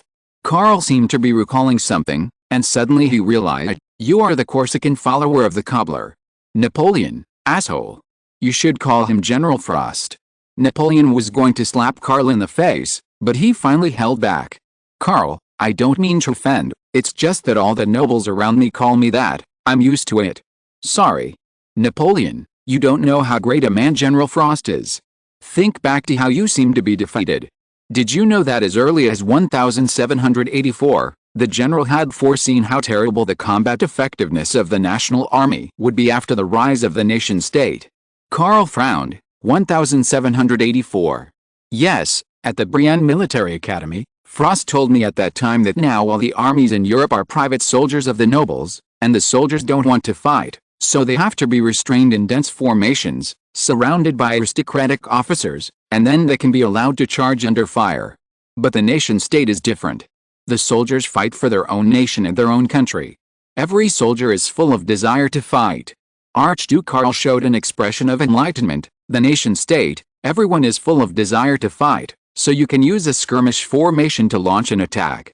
Napoleon, right. Of course we were forced to do this, because our troops couldn't even march in formation, so it was better for us to charge in scattered troops. Archduke Karl looked thoughtful. Napoleon saw that he was lost in thought, so he didn't disturb him, but turned his head to explain things to his chief of staff. A moment later, after explaining things, Napoleon continued to look at Archduke Karl and found that he had also been freed from his thoughts. Karl, so, Frost had foreseen the current situation as early as 1784. Yes, he also told me that the Republic would burst out with amazing combat effectiveness. Whether he was right or not, you have experienced it yourself. Karl nodded. Yes, I have felt it.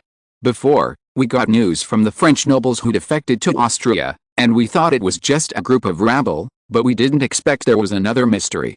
Napoleon showed a contemptuous expression. Huh? Those defected nobles, how shameful. They do such things and still have the nerve to say they are noble. How can such people be noble? Don't say that. The nobles only need to be responsible to the feudal lords above them. You force the biggest lord, the king, to abdicate, so naturally they have no obligation to stay in France. This is the most ridiculous thing.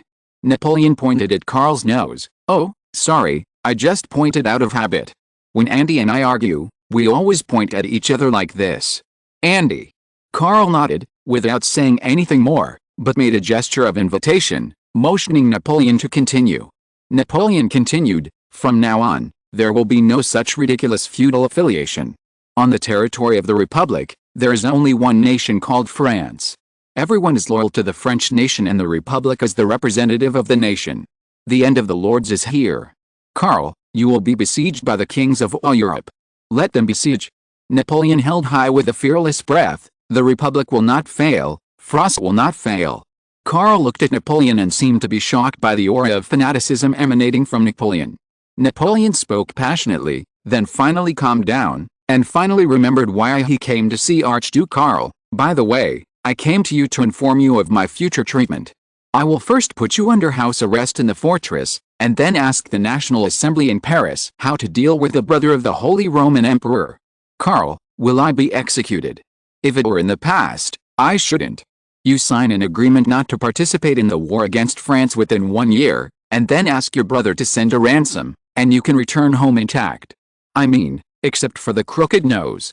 Karl, what about now? I can't say. Paris is now executing nobles and royalists like crazy. You should be a royalist, right? Karl had a speechless expression. I am a member of the Habsburg royal family. Can I still be a Republican? Why is it impossible? The French king's sister and father are Republicans, die-hard ones. Napoleon shrugged. In France, there are quite a few Republican aristocrats. After all, this is the hometown of Rousseau, Voltaire and Montesquieu. And I am also a Republican. Karl, I see you are a Frost supporter. That's true, but Frost is a die-hard Republican. He is the leader of the 4 Jacobins. Karl raised his eyebrows slightly. 4 giants? There are only 3 left now. What? Napoleon was shocked. 3? Who died? Anyway, it can't be Frost who died. He is very lucky and is a man with a destiny. Karl, Mara. Oh, it's the one who wrote the newspaper. He's dead, Napoleon paused. Andy. Frost must be very sad. After all, we have been friends for so many years. If I were with him, I could have a drink with him. After saying that, he shook his head again, but it's okay now. He has Miss Christina to accompany him. If it was the old Frost, I would definitely be worried.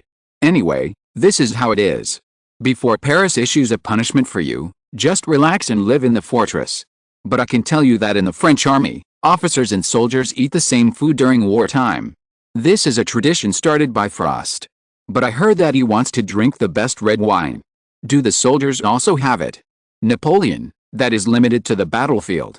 He will pour a glass of red wine on the day of the battle, and then admire his troops, that is, us, crushing the enemy. See you later. After saying that, Napoleon left, and the staff officers who came with him also filed out and closed the door. Archduke Karl sat in the empty fortress guest room, thinking about the conversation just now. Republic, nation-state, soldiers who know why they are fighting. What Napoleon said just now seemed to have some kind of magic, growing wildly in Archduke Karl's mind. Chapter 266, Scattering Beans to Create Soldiers. When the news came, and Ning was leading his army to rush to Bobby village. Nearly 200,000 French troops lined up in a super long line on the post road, which looked very shocking. The messenger ran along the marching column and finally found Ning's flag. He rushed over to deliver the news. Report to His Excellency the General, the coalition forces besieging the Sedan fortress were defeated by us, and the Austrian commander Archduke Karl was captured alive. And Ning immediately took the letter, carefully read the content on it, and then exclaimed, "My goodness, Napoleon captured Archduke Karl? Shouldn't Archduke Karl beat Napoleon?" In Ning's impression, the direct confrontation between Karl and Napoleon has always been a regret. The two sides were ready to fight to the death, but Archduke Karl's brother surrendered. "The real Your Majesty, why did you surrender first when we were about to fight to the death?" Later, Archduke Karl defeated famous French generals such as Jourdan and Messina in succession, and was ordered to stop Moreau's advance after the Austrian army was defeated in the Battle of Hohenlinden. But he never had a chance to fight Napoleon head-on. He should have had a chance, but Archduke Karl became too powerful after becoming the savior of the country. He also learned from the experience of the French army to promote military reforms and establish a national army like the French army, which threatened the imperial power. In the end, he lost his military power because of his brother's suspicion. This has always been a regret for military history enthusiasts. Everyone wants to see Archduke Karl fight Napoleon with all his strength. But now, Archduke Karl has become Napoleon's prisoner. And Ning shook his head. He felt as if the long-awaited drama had finally opened, but it turned out to be bland and boring. He didn't know at this time that Archduke Karl only lost because Napoleon was shorter. He also didn't know that Archduke Karl was shocked by the power of the French army and began to abandon his outdated military ideas and accept new ideas. In short, and Ning didn't know at this time that this was just a catalyst for Archduke Karl's transformation. At this time, and Ning actually wanted to complain about Napoleon's achievements to his confidants, but unfortunately, none of his old team members were around. Berthier was still serving as acting commander, Davout was in Italy, and Lassalle was injured and went to Paris for hospitalization. So Ning could only look at Murat, who was not yet a confidant, and said to him, "Look, Napoleon has captured Archduke Karl, the brother of the Austrian emperor." Murat was a little surprised to be suddenly addressed by Ning. He didn't know that Ning had already regarded him as a confidant in his heart. He was still an ordinary person's mentality towards Ning, and responded very respectfully, "What a beautiful victory, sir." And Ning frowned. Such a distant answer made him a little disappointed. Yes, you can't expect others to be the same as the old subordinates from the beginning. And Ning handed the letter to Murat. "Take a look." Murat borrowed it a little stiffly, read it carefully, then looked up and looked at Ning. He may have seen that Ning was expecting him to express his opinion, so he said, "Is the treatment of Archduke Karl going to be decided by the parliament?" "No," and Ning shook his head, "the parliament is crazy now, and they might send him to the guillotine. He is a prisoner of our army, so naturally it is our army that decides how to deal with him. It has nothing to do with the parliament." When Murat heard Ning say the parliament is crazy, his expression was a little subtle, as if to say, "Is this something I can listen to?" And Ning ignored Murat's expression. He just wanted to turn all the future famous generals into his good buddies. "We will be like before," he said, "sign an agreement not to participate in military operations against France within 1 year, and then collect a ransom. The Habsburgs are still very rich, and we can cheat them a lot as startup capital for the future." Murat looked puzzled. "Start what?" That's right, and Ning hadn't told him about his grand idea of using steam engines to reform the entire French production. Ning, the steam revolution, using steam engines to replace traditional manpower, pushes productivity into a whole new realm. Murat, so that's it, that's a really grand idea. It feels like he doesn't understand. Ning suddenly missed LaSalle. If this funny guy was still here, he would definitely complain like crazy, such as, "You have taken away the tax revenue of northern Italy, and you still want to persecute France of Austria. I hope LaSalle gets better soon." LaSalle, MRS. "Fanny. I'm out of wine." The landlady appeared with a speechless face. "You started drinking in the broad daylight, and this is the third bottle. I'm not short of your money. I'm a hussar, and hussars have to drink and eat meat in big mouthfuls, and shout loudly while eating in a very uncultured way." LaSalle slapped the landladies. The landlord said angrily, "Take your dirty hands away. If you weren't a favorite of the general, I would have slapped you." LaSalle laughed, as if he took the landlord's reaction as a joke. At this time, he heard crying outside. Just then, the landlady came with wine, and LaSalle asked, "What is this crying?" "People crying." The landlady said unhappily. "I know it's people crying. I'll tell you the truth, who is crying and why." Madame Langler across the street, someone reported that she had royalist pamphlets at home, so her husband was arrested. He was arrested in the morning and came back in the afternoon with a very neat cut on his head. The landlady made a cross as she spoke. LaSalle was obviously depressed. Cheers. He looked at the wine that the landlady had just brought and gently pushed the bottle. "Take it away, this crying makes me lose the mood to drink. Then I'll go and stop her from crying." "No, don't go, it's too much to ask someone to stop crying at this time. Let her cry, poor woman," LaSalle said. At the same time when LaSalle was resting, the Austrian cavalry Major Jonah had just dispersed the third wave of French troops. These French troops were very strange. They did not form a square formation at all. When they saw the cavalry, they were in chaos. Jonah thought that this would be another easy and happy victory. The general army, without forming a square formation, would directly collapse when seeing the momentum of the cavalry rushing towards them, and then the cavalry could comfortably chase and chop the fleeing enemies to practice sword skills. This group of French troops was different.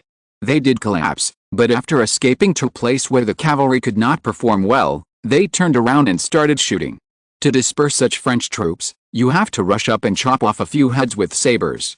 It is useless to just scare them. As a result, after a morning, Major Jonah's hands were numb from chopping, and his saber was knocked open by someone with a hard head. However, the French army continued to appear, one brigade after another. A good reconnaissance mission turned into constant dispersal of the French troops that appeared. As the major was slashing and killing, he asked loudly, "How come there are so many French soldiers? Where did they come from?"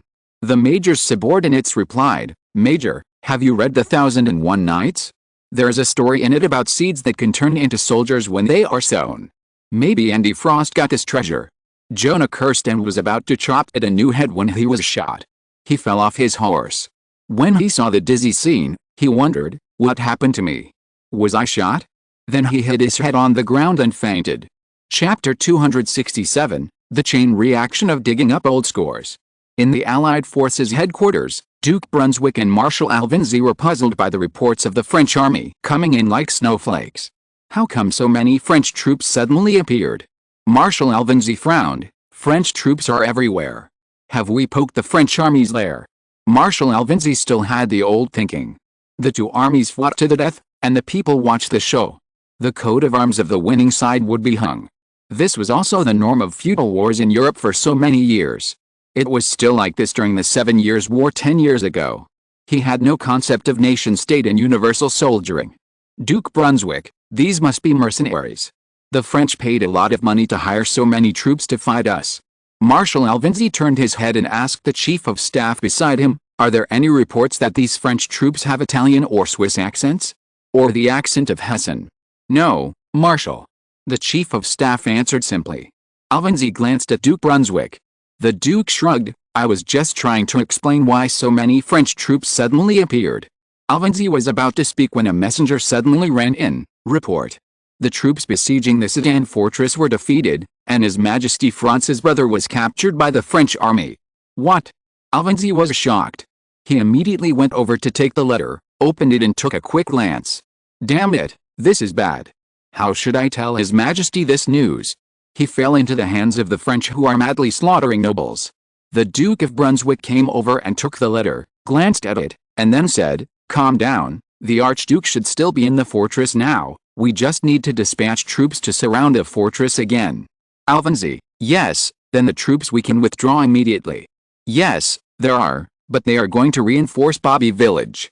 The Chief of Staff replied, if they are transferred to surround the fortress, we may have to invest in the general reserve. Alvanzi: Then invest. The French army is everywhere now. It's not the time to hold back. Also send people to gather the scattered siege troops and reorganize them as much as possible. Understood, I'll do it now. The Chief of Staff saluted and left. Alvanzi sighed. Fortunately, according to the current report, the large number of scattered French troops have weak combat effectiveness. They have high morale but no tactical actions. Our army will not be defeated by these troops if we are prepared. Duke of Brunswick, the troops in Verdun successfully held on. Sedan may have been ambushed. Alvanzi: It may be because Sedan had no cavalry and did not receive early warning. The battlefield perception of the army in this era basically relied on cavalry. Without cavalry, it would be like a blind and deaf person. Alvanzi: Although the French army is large, as long as we hold our ground, we can still win. Duke Brunswick: I think we should write a letter to report the situation here and ask for some reinforcements. Alvanzi hesitated. With Archduke Karl captured, I doubt whether I will get reinforcements. I might be dismissed because of this. Brunswick: It is indeed possible. But it is not our responsibility. Who would have thought that this would happen? Alvanzi sighed and looked at the sky. Someone has to be responsible for the defeat, especially when we have an emperor who likes to hold people accountable. A day later, the news of the capture of Archduke Karl was reported back to Paris. All newspapers, regardless of which faction they belong to, well, only Jacobin newspapers can be published now, because the editors of newspapers of other factions may have lost their heads. In short, all newspapers reported in the largest font, the Habsburgs were captured, and the Sedan fortress won a great victory. Suddenly, the name of Napoleon Bonaparte spread throughout the city of Paris, and everyone in the city knew that General Frost had a very capable confidant. Then an accident happened, because someone found a document from the Civil Service Bureau, saying that Napoleon was a nobleman, and his noble title was given by the great traitor Louis V, who was on the run. Louis V also gave him 2,000 francs and allowed him to enter the Brienne military academy. For a time, some people in Paris began to lead a rhythm, saying that a person should not be sent to the guillotine just because he was a nobleman, and that nobles could also be very republican. The National Assembly was immediately dragged into the vortex, and many deputies who were tired of the continuous bloody terror raised objections and demanded an end to the endless trials and executions. That afternoon, several deputies who held such views came to the stage to speak. As soon as they finished speaking, Danton stood up. Our current policy of terror is to protect the newly born republic. Maybe some people were sent to the guillotine by mistake, but we would rather kill the wrong people than to root out all those hidden enemies. Danton said while slapping his hands on the table, we can't stop until all the royalists and all the Girondists are sent to the guillotine.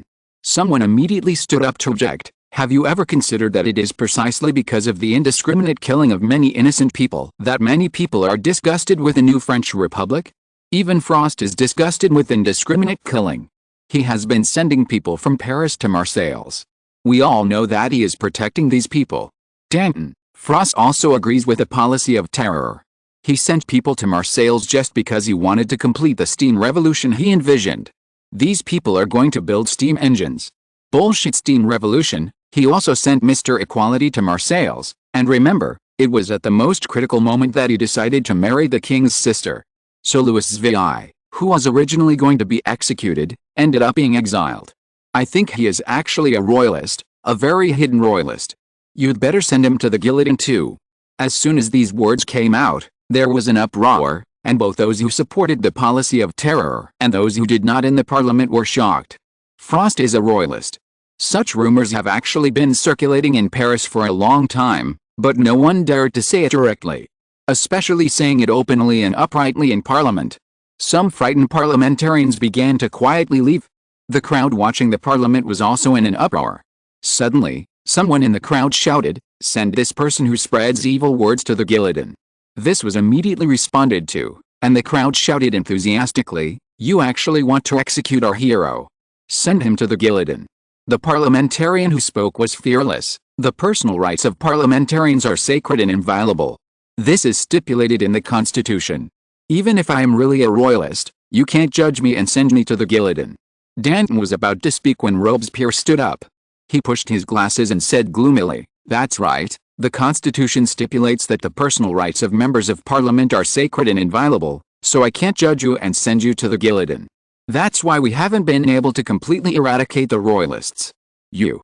The congressman who had just spoken was terrified. "What do you want to say? No, you can't do this. I think I understand.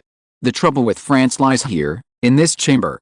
Robespierre pointed at the man angrily. "As long as there is still this dirt hidden in the Parliament, the revolution will never be complete. But think about it carefully, the old constitution is the constitution of constitutional monarchy France, and we are already a republic." The shouting of the crowd interrupted Robespierre's words, "Long live the republic." After the cheering of the crowd stopped, Robespierre said, "So, we don't need to follow the old constitution. I propose that we start voting now to abolish the old constitution, which stipulates the inviolability of the personal rights of members of Parliament." Danton was shocked and looked at Robespierre in amazement. Chapter 268, Great France. Danton, once this precedent is set, the Parliament will soon be engaged in endless debates all day long in order to send the enemy to the guillotine. Robespierre, isn't this just right?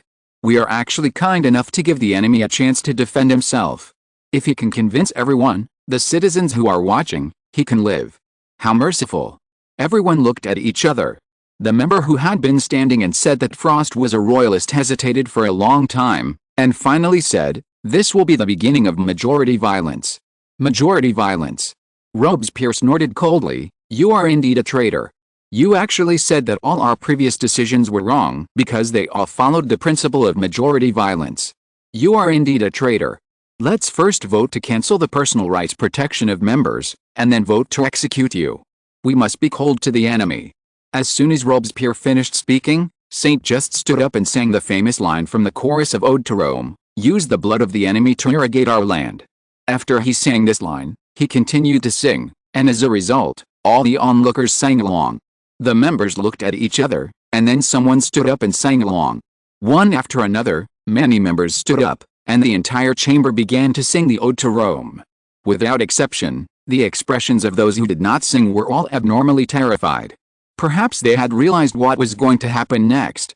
After the singing stopped, Robespierre said, "Let's vote now and cancel the personal rights protection of the deputies." Danton hesitated, just shook his head and said to Robespierre, "You are the speaker, you have the right to initiate a vote." Robespierre looked at Danton with sharp eyes, probably because he felt the sense of distance in his words. But he still turned his face away and announced the start of the vote. In the end, the motion to cancel the inviolable status of the personal rights of the representatives was passed by 450 votes to 377. And Ning naturally couldn't know what bill Paris had passed so quickly. He didn't even know that Napoleon's noble identity was dug out and then led by someone with ulterior motives. After all, there were no mobile phones in this era, and it was fast for the news from Paris to reach in Ning's army one day later. He rushed to Bobby Village with 200,000 troops. Bobby Village, the coalition launched an attack as usual today. Kleber looked at the coalition's front line and his brows twisted into a knot. As a potentially outstanding officer, he had already felt that after 2 days of attrition, his troops' morale had obviously declined. The continuous casualties and accumulated fatigue had seriously affected the troops. After all, the French army relied entirely on high morale and revolutionary enthusiasm to maintain itself. This morning, a non-commissioned officer reported that someone was missing. He was still in the tent when he was resting yesterday, but he disappeared with his clothes in the morning, as well as the belongings of other soldiers in the same tent. Kleber sent a few messengers to look for the deserter along the way back to Paris. This kind of work should be done by hussars, but Kleber had no hussars, only messengers and himself had horses. Kleber was extremely anxious. He had originally thought that the coalition forces in front of him were a piece of cake and that they would have no problem fighting for half a month. Now he was keenly aware that the enemy's superiority in manpower and the numbness of the grassroots soldiers were becoming their weapons. Of course, the continuous rotation of battles was also consuming the enemy, which was manifested in the enemy's easier collapse. On the first day, the enemy's third shock wave could reach the French front, but now the enemy needs the sixth shock wave to reach the French front. But it didn't matter, the enemy had enough troops to organize more than 6 shock waves. The worst thing was that the enemy's fleeing soldiers knew to bypass the shock waves behind them and ran back through the gap between the 2 rows of columns. Kleber, damn it, I should have done as I said on the first day, launched an attack directly, and didn't give the enemy a chance to regroup. A bayonet charge can solve all problems. That damn black devil, he was bound by his own military common sense. Kleber turned his head and looked at the old Dumas brigade in the center of the front line, and spat fiercely.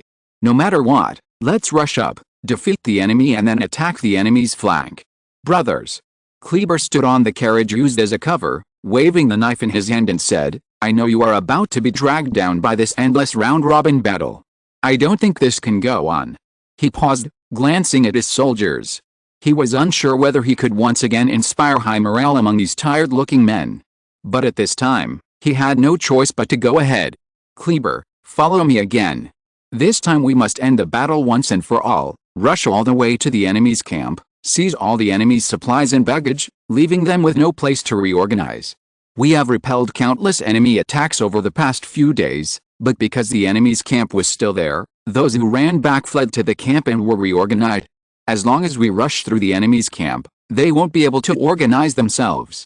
They will run all the way back and completely collapse. In fact, according to the military common sense of this time and space, sending out cavalry after defeating the enemy can prevent the enemy from quickly reorganizing. But Kleber does not have this common sense now, and he has no cavalry.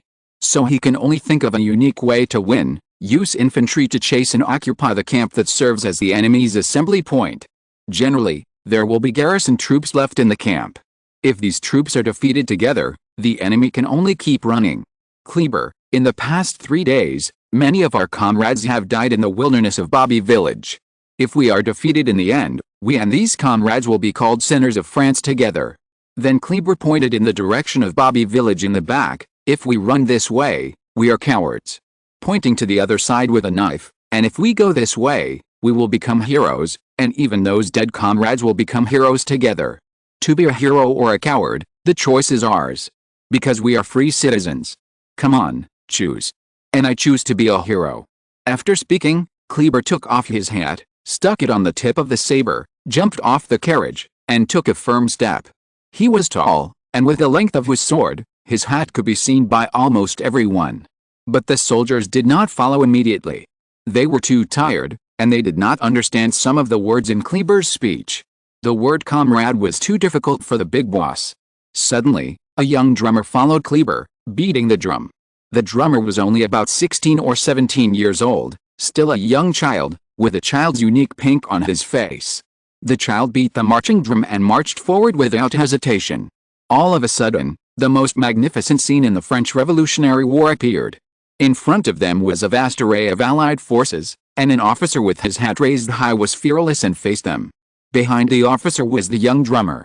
One man and one drum facing thousands of troops. The sons of France looked at each other, and finally, the accumulated courage exceeded the threshold. They began to move forward. At first, there were only a few people, and then more and more people moved forward. Finally, everyone moved forward. Their breathing became faster and faster, and their steps became faster and faster. They were like a group of horses chasing each other. The competitive spirit inspired them, and their faces were filled with murderous intent. The coalition stopped and raised their guns. This action made the sons of France even more excited. Under the wonderful physical reaction, fear turned into courage. The volley of gunfire came. Many people fell. But the rest walked faster. Suddenly, Kleber shouted, "Charge! For France!" A huge roar broke out. Everyone was shouting, turning fear and anger into a deafening roar. The enemy's line collapsed directly, as if it was shattered by this roar. The Austrians turned around and ran wildly, followed by the ferocious French army. This time they didn't even have time to find the gap between the platoons behind them, and they ran with the platoons behind them. The avalanche happened, and soon the entire right wing of the Austrian army collapsed, and the French army swept across the battlefield like a wave. The Austrian army passed the reorganization line set up by General Ferdinand. The officer who was waiting here to regroup the troops stepped forward and shouted, "Stop! I will kill anyone who doesn't stop." He shot down a deserter with a pistol. The next moment, several deserters rushed forward and stabbed the stubborn officer with bayonets. Seeing this, the remaining officers immediately turned around and ran away. Chapter 269, Eagle Flag and Roman Legion. Old Dumas was shocked. He watched Kleber's left wing, which was the right wing of the Austrian army, push forward. He firmly believed that launching an attack with an army that couldn't even march in formation was courting death. But reality seemed to think otherwise. It seemed that the French army's ability to run 1,000 meters determined the speed of the advance. At the beginning, the French army was able to stick to the fleeing Austrian army, but as they ran, some people began to run and the French line became sparse. The original French line looked like a cake, but gradually it became a steamed cake. According to old Dumas military common sense, this kind of steamed cake-like formation is very fragile, and the soldiers will start to turn around and run at the slightest disturbance. But Kleber's brigade did not, and every point that made up the scattered formation was advancing forward, but many people really had no physical strength. The Austrian army in front of the Black Devil also wavered, and it was obviously shaken.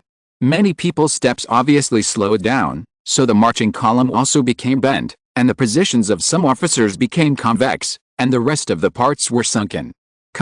Should we launch an attack at this time? While Dumas was hesitating, his adjutant shouted, "Look at the right wing." The right wing of the French army, which was also the left wing of the Austrian army, was Moreau's brigade, and now this brigade was also advancing. Many of the Austrian soldiers on the left wing had not yet discovered that their flank had collapsed, so they were still advancing blindly. The two sides were gradually approaching each other as if they were confronting each other normally. Dumas, crazy. Why did he attack too? Dumas turned his head and looked at his brigade. He saw desire in the eyes of the soldiers. Yes, all the soldiers were activated by the attack of Kleber's brigade and were eager to attack.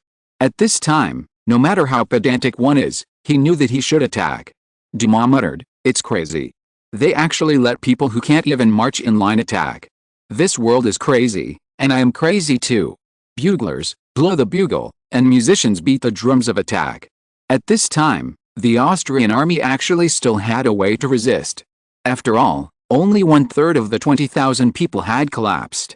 No, because a considerable number of troops were left in the camp to support. In fact, the collapsed troops were less than 1/3. As long as the troops in the camp were organized and the baggage wagons were formed into roadblocks for defense, there was still a chance of winning. After all, fortifications have a side effect of stabilizing the morale of the army. Even the army of the dynasty would be much more resilient behind the defense line formed by the wagons. Who wouldn't hide behind the wagons and shoot?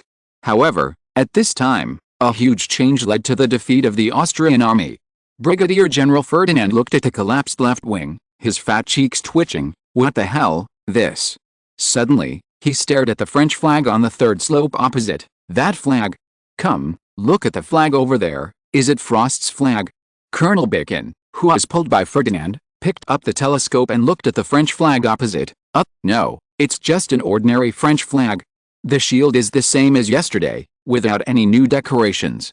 No, look carefully. That is definitely Frost's flag. No, Colonel Bacon denied. Besides, we have not received any intelligence saying that Frost has a special flag, but the troops under his command will have different flags. He paused, fulfilling the duties of a chief of staff. General, we need to send people to the rear immediately to let the troops in the camp move the baggage carts. Ferdinand roared, "You are talking nonsense. I have seen the eagle emblem on the flag." Colonel Bacon couldn't hold it any more. "General, our army has the eagle emblem because our country is the Holy Roman Empire." Ferdinand interrupted the colonel again and said frantically, "Frost is Caesar. I saw his eagle emblem. No doubt, he has come to the front line. That's why our right wing will collapse. Do you understand? Frost has come to the front line. Soon his cavalry will come." Colonel Bacon looked at the already crazy general as if he was looking at a madman. He muttered softly, "It's over, Liao. This was also heard by the crazy Ferdinand. Yes, everything is over. Ha ha ha, run Bacon. He turned his horse's head and started running without looking back. Seeing this, the flag bearer immediately followed. Colonel Bacon, wait a minute. You can't leave. Flag bearer. If you leave, it will be really over. The flag bearer looked back and then continued to gallop. Colonel Bacon's expression can be summarized by a famous line from a Chinese comedy a long time later: tired, destroy it, hurry up. He also started running. Seeing this, the officers of the general's command began to run one after another. In fact, the Austrian army had not completely collapsed at this time, and the center and left wing were still attacking. As a result, the general's flag ran away, and the whole thing was over. Frost's men did not reach the front line, but they frightened the Austrian front and collapsed. A small unit of the 5th Hussars Regiment, as one of the few cavalry units in the French army at this time, was looking for Austrian troops on the road from Bobby Village to Klotz. They were ordered to attack the coalition forces nearby, so they were carrying out the task of searching for the coalition forces. They were led by a blacksmith.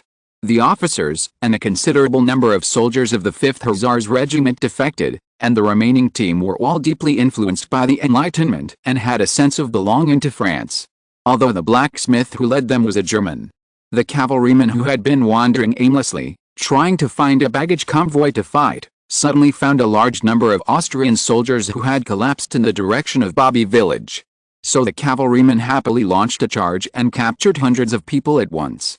Their blacksmith leader was very confused. After all, the news they received before they set out was that the Austrians in Bobby Village had a huge advantage. So he found the captain with the highest rank among the defeated soldiers and asked him in German, "Why were you defeated?" The captain looked up and said, "Do you speak German?" In Europe at that time, it was not strange to speak French. Most nobles knew it. But it was surprising to speak German or English, especially when a French officer knew German. Blacksmith, I was born in Saarlouis, where people speak both German and French. But later I worked as a supervisor in an iron factory in Salik, so the soldiers called me blacksmith. It doesn't matter. Why did you lose? The captain said with a lingering fear, "It's terrible. Let me tell you, we were attacking and had a great advantage, but who knew that your French General Frost suddenly appeared?" The blacksmith frowned. Suddenly appeared? He was alone. Yes, a person, and he was carrying an eagle flag, the kind of Roman legion. Blacksmith, eagle flag? Roman legion. Yes, Roman legion. A sergeant nearby turned his head and joined in. Yes, I saw it with my own eyes. Red armor, holding a red shield, square. Very Roman. The blacksmith asked puzzledly, did General Frost come alone, or did he come with a Roman legion? Give me the exact answer. Captain, a person came with a military flag, and then rushed towards us. Sergeant, then the Roman legion appeared. Blacksmith? Question mark? Chapter 270 The Fermentation and Spread of Rumors. Because he was too surprised, the blacksmith slapped himself. Then he asked the sergeant, did you really see the Roman legion? The sergeant swore, I saw it, all red, holding a big shield that can hide the whole person behind it. The blacksmith looked at the Austrians suspiciously. No matter how you look at it, this is too much. So he turned to his subordinates and said, one of you, come and smell if there's any smell of alcohol in his mouth. The sergeant, I didn't drink. Absolutely true. The blacksmith turned to look at the captain, did you see the Roman legion too? The captain shook his head like a rattle, I didn't see it, but Frost did rush towards us with an eagle flag. The hussars looked at each other, and the last lieutenant said, maybe General Frost really carried an eagle flag and rushed towards the Austrians. In fact, Frostening was not at the scene at all, and he couldn't rush to the enemy at all, let alone the eagle flag. But compared with the Roman legion that traveled through time and space to be summoned, the eagle flag seemed much more credible. So the hussars believed it. I believe that Frost personally charged with an eagle flag. As for the Roman legion, it was probably that the fleeing soldiers mistook the French army in panic. The blacksmith, I wonder if we can also get an eagle flag if we fight bravely. Of course, his subordinate said, I heard that the troops with good performance can be awarded a flag by General Frost himself, and that is probably the eagle flag. The Roman eagle flag is not a painted eagle on it, but a metal eagle is decorated on the top of the flagpole. So you can choose what kind of flag you want, and it does not conflict with the eagle flag. So the setting of the eagle flag is actually not inconsistent with the previous rumors. The blacksmith waved his hand and said, "Okay, take the prisoners' guns and put them on the horses, then make way and go do meritorious service." The captured captain asked hurriedly, "What will we do after you leave?" "We don't have time to escort you." The blacksmith pointed to the southwest. "Just go in this direction and surrender to the town where we were formed. They will take you in." At the Allied forces headquarters, Alvenzi was studying a map with the Prussian commander-in-chief Brunswick, when suddenly a messenger rushed in. "Report. Your Excellency the Marshal, Your Excellency the Duke, the troops that just came to support Bobby Village have turned back." "Brunswick, what? Bastard, turning around without permission like this will be subject to military law." Alvenzi patted the Prussian commander-in-chief on the shoulder. "Maybe there is a reason. Their commander should come to report to us soon." As soon as the words fell, the orderly pushed open the door again and let General Brzezinski in. This Hungarian of Slavic descent always dressed like a hussar and didn't like the outfits of other generals. "Why are you back, Brzezinski?" Marshal Alvenzi deliberately flicked his tongue when saying Brzezinski's name to make it sound a bit like Russian. "Brzezinski, because Bobby Village has collapsed, there is no need to send reinforcements. The defeated soldiers have all run close to the headquarters. Judging from the distance, they probably collapsed early this morning." "Alvenzi, how is that possible? Even if the French army has an advantage in manpower, Brigadier General Ferdinand has 20,000 men. Even if they are 20,000 goats, it will take the French a whole day to capture them. But they just collapsed." I asked different defeated soldiers. Some said that they started the attack early in the morning, but were defeated by an enemy counterattack. Others said that they fought for several hours before they collapsed. Anyway, they all collapsed in the morning. Brzezinski stepped aside and pulled out a major who had been hiding behind him. "This is an officer from Ferdinand's staff. Ask him for details." Alvenzi stepped forward and looked at the officer carefully. "Huh, you are so young, I bet you haven't finished a military course." Alvenzi muttered, and then waved to the orderly next to him. "Give him a glass of wine to give him courage, look how scared he is." The orderly quickly brought the wine, and the young major drank it all in one breath, but choked and coughed repeatedly. After finally coughing, he looked up at Alvenzi and said, "Marshal, we launched the attack as usual in the morning, but the French army suddenly charged at us. Can you imagine? The French army rushed forward in a swarm of swarms in a scattered formation, and our right wing collapsed in an instant. I don't know where the French army got the courage from, but this is not the most ridiculous thing. The next more terrible thing happened. Our general went crazy all of a sudden." "Alvenzi, crazy? Wait, is this a metaphor or literal meaning?" "Literal meaning, Marshal. Brigadier General Ferdinand shouted 'Frost is coming with an eagle flag,' and turned around and ran away." "Alvenzi, Frost is coming with an eagle flag? At least I didn't see it." "But, you go ask the fleeing soldiers." "Alvenzi, go find a few fleeing soldiers to be questioned." After a while, the fleeing soldiers were brought in. "Marshal." Several big-headed soldiers were very reserved. Obviously they had never seen such a high-ranking official as the marshal up close. The Austrian army is different from the French army. The noble officers and soldiers are two different things. Even a small lieutenant is a noble family inherited for 2 to 3 generations.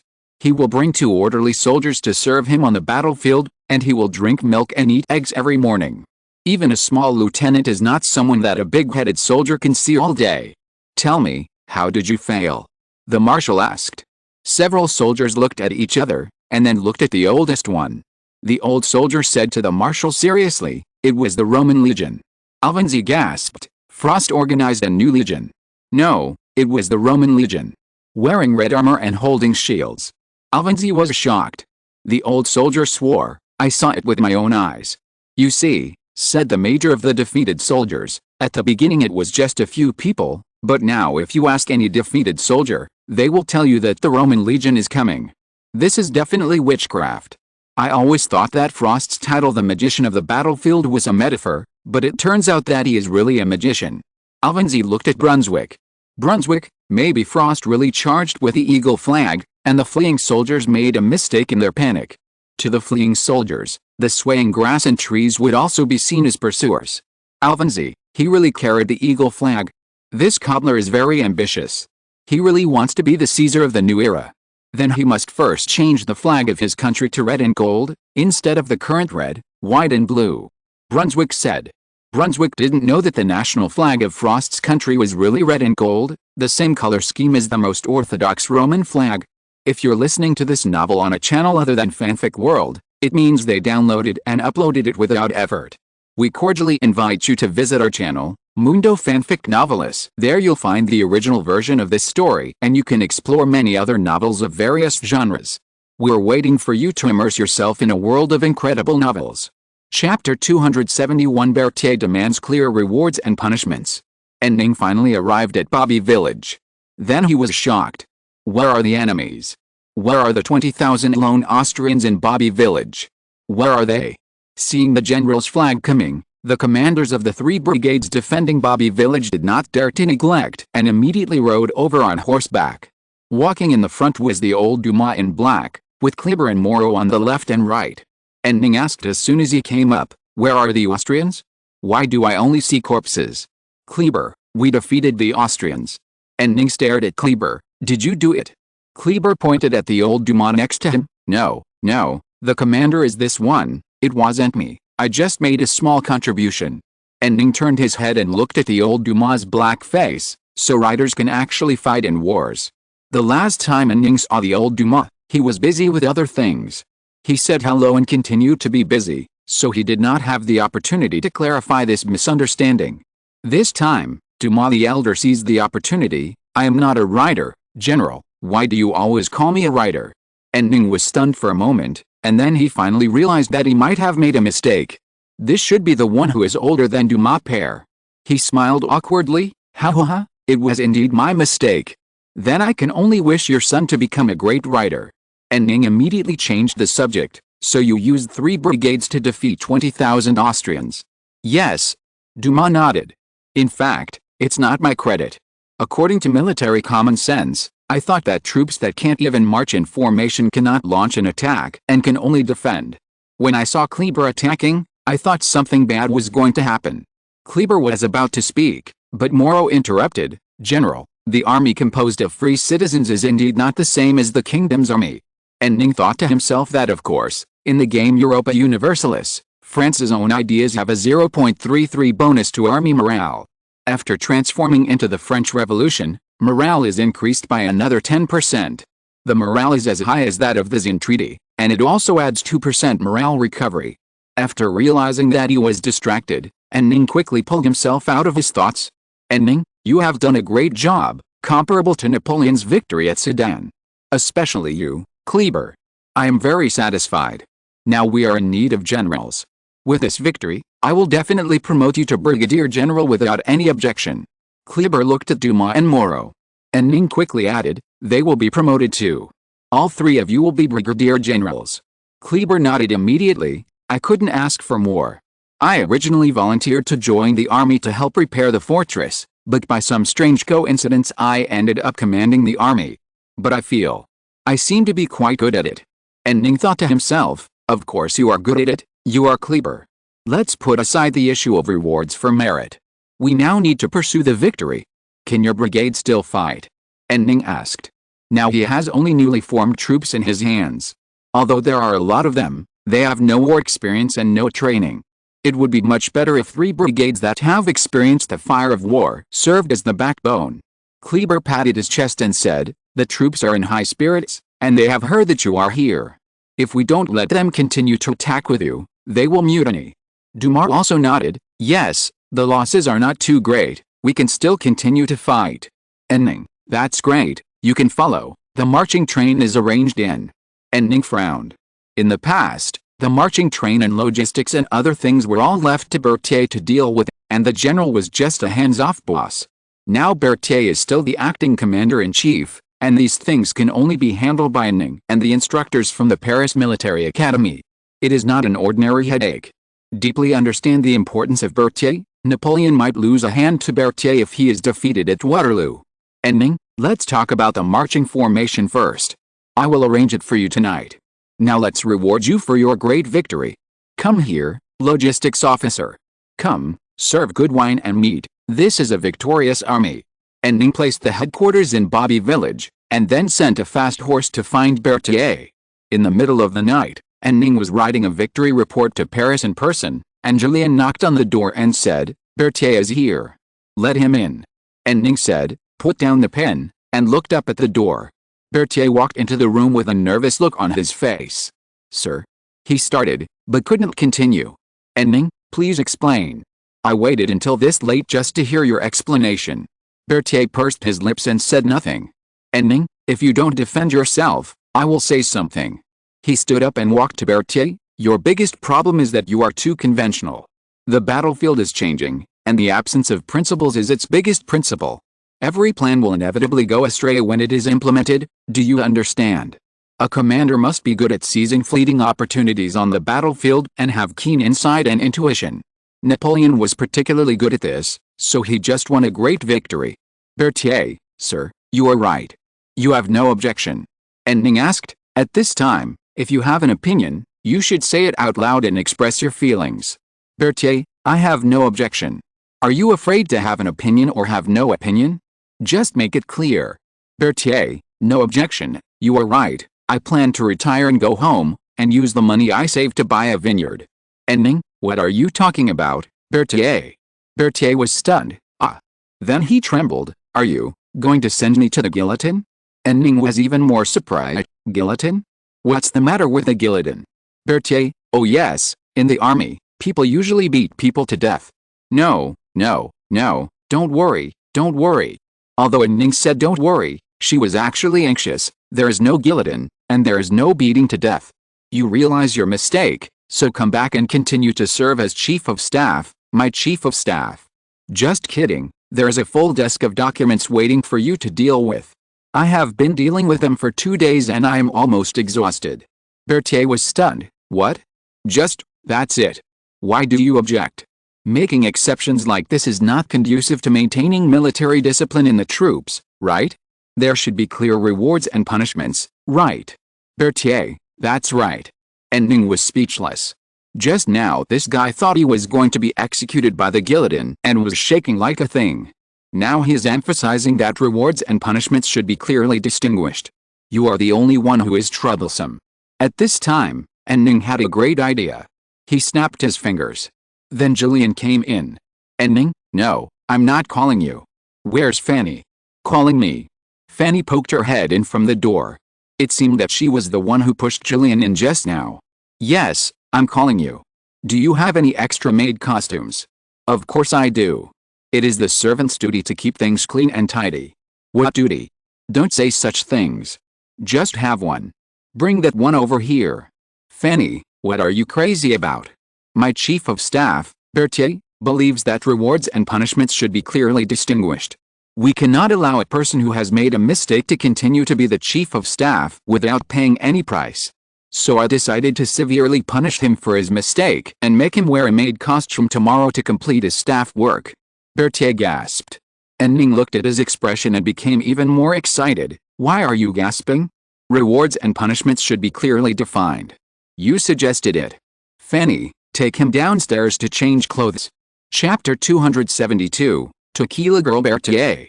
Soon, Fanny brought the maid outfit. Berthier held the maid outfit with an uneasy look on his face. And Ning was still making a fuss. "Don't put too much psychological pressure on yourself. Louis Vu also often dressed up as a woman in the palace." "Berthier, isn't that to discredit the things in his pamphlet?" "And Ning, how can you be sure that it's not true? Orientals say there's no smoke without fire. This must have a real prototype." Berthier frowned, and Ning continued, "And clothing is always evolving. Now men wear stockings and high heels. Maybe in the future, this will become women's clothes." Berthier couldn't hold it anymore. "How is it possible? I will never believe that stockings and high heels will become women's clothes.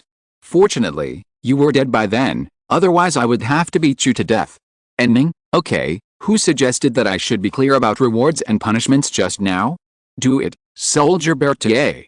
The Chief of Staff took the maid outfit with a reluctant look on his face and walked towards the small room used by the orderly next to him. "Fanny, can I help you?" Berthier, "No. No need." He went into the room and closed the door. And Ning looked at Fanny. "Do you think he can fix your clothes? It should be okay without a waist belt, right? Does your maid outfit come with a waist belt?" "Yes, for a better image, but I don't need it because I'm slim." Fanny answered proudly. I'm slimmer than Miss Christina. And Ning, she has big breasts so it's hard to wear. If she had a clean figure like you, she wouldn't need it. And Ning was commenting on his fiancée's figure when Berthier opened the door and came out. And Ning, wow. Dragon, tequila girl. And Ning wouldn't be surprised when Berthier used ripple kicking. Fanny saw Berthier, went up to him and took out lipstick from nowhere, and stood on tiptoe to apply it. Berthier jumped aside while shouting as if he had seen some plague god. Enough, put down your makeup. I don't need makeup. This woman's dress is embarrassing enough for me. Because Berthier jumped to the side, and Ning saw the two hairy legs under his skirt. Fanny's skirt was too short for Berthier. After all, she was only that tall. Maybe this skirt would be suitable for Napoleon. And Ning, Berthier, put on your stockings. Two bare legs are too annoying. Berthier was relieved when he heard it. Great, at least there is a pair of stockings for men. And Ning heard him say that and suddenly had an idea, so she added, if you want to wear men's clothes so much, put on high heels, and put them all on. A moment later, Berthier's outfit turned into a maid outfit, white stockings, high heels. In the last decade of the 18th century, he put together the most standard maid outfit of the 21st century. Add a DSHK heavy machine gun taken out of the skirt and it would be perfect. And Ning couldn't hold back when she saw this outfit, and laughed so hard that she pounded the table. Fanny still maintained the politeness of a qualified maid. What imaginative and impactful costumes, great, Mr. Chief of Staff Berthier. And Ning finally stopped laughing. At this moment, he suddenly felt that it was a pity that LaSalle was not here. If he saw such a funny thing, he would definitely shout and complain wildly. At this time, and Ning's guard, Murat opened the door and came in. I heard a loud noise. What happened? Oh, sorry, it was my laughter, I laughed too loudly. It's okay. And Ning hurried to comfort Murat. At this time, Murat saw Berthier. He was silent. And Ning, Berthier, you will wear this to work at the headquarters tomorrow. I have a lot of things waiting for the Chief of Staff to deal with. I plan to launch a rapid and continuous attack on the Allied forces scattered between the Somme and Marne rivers. Berthier, up, do I really have to dress like this to say this? Yes. And Ning, I'm serious. So what do you think of my marching plan? Berthier, isn't this a good idea?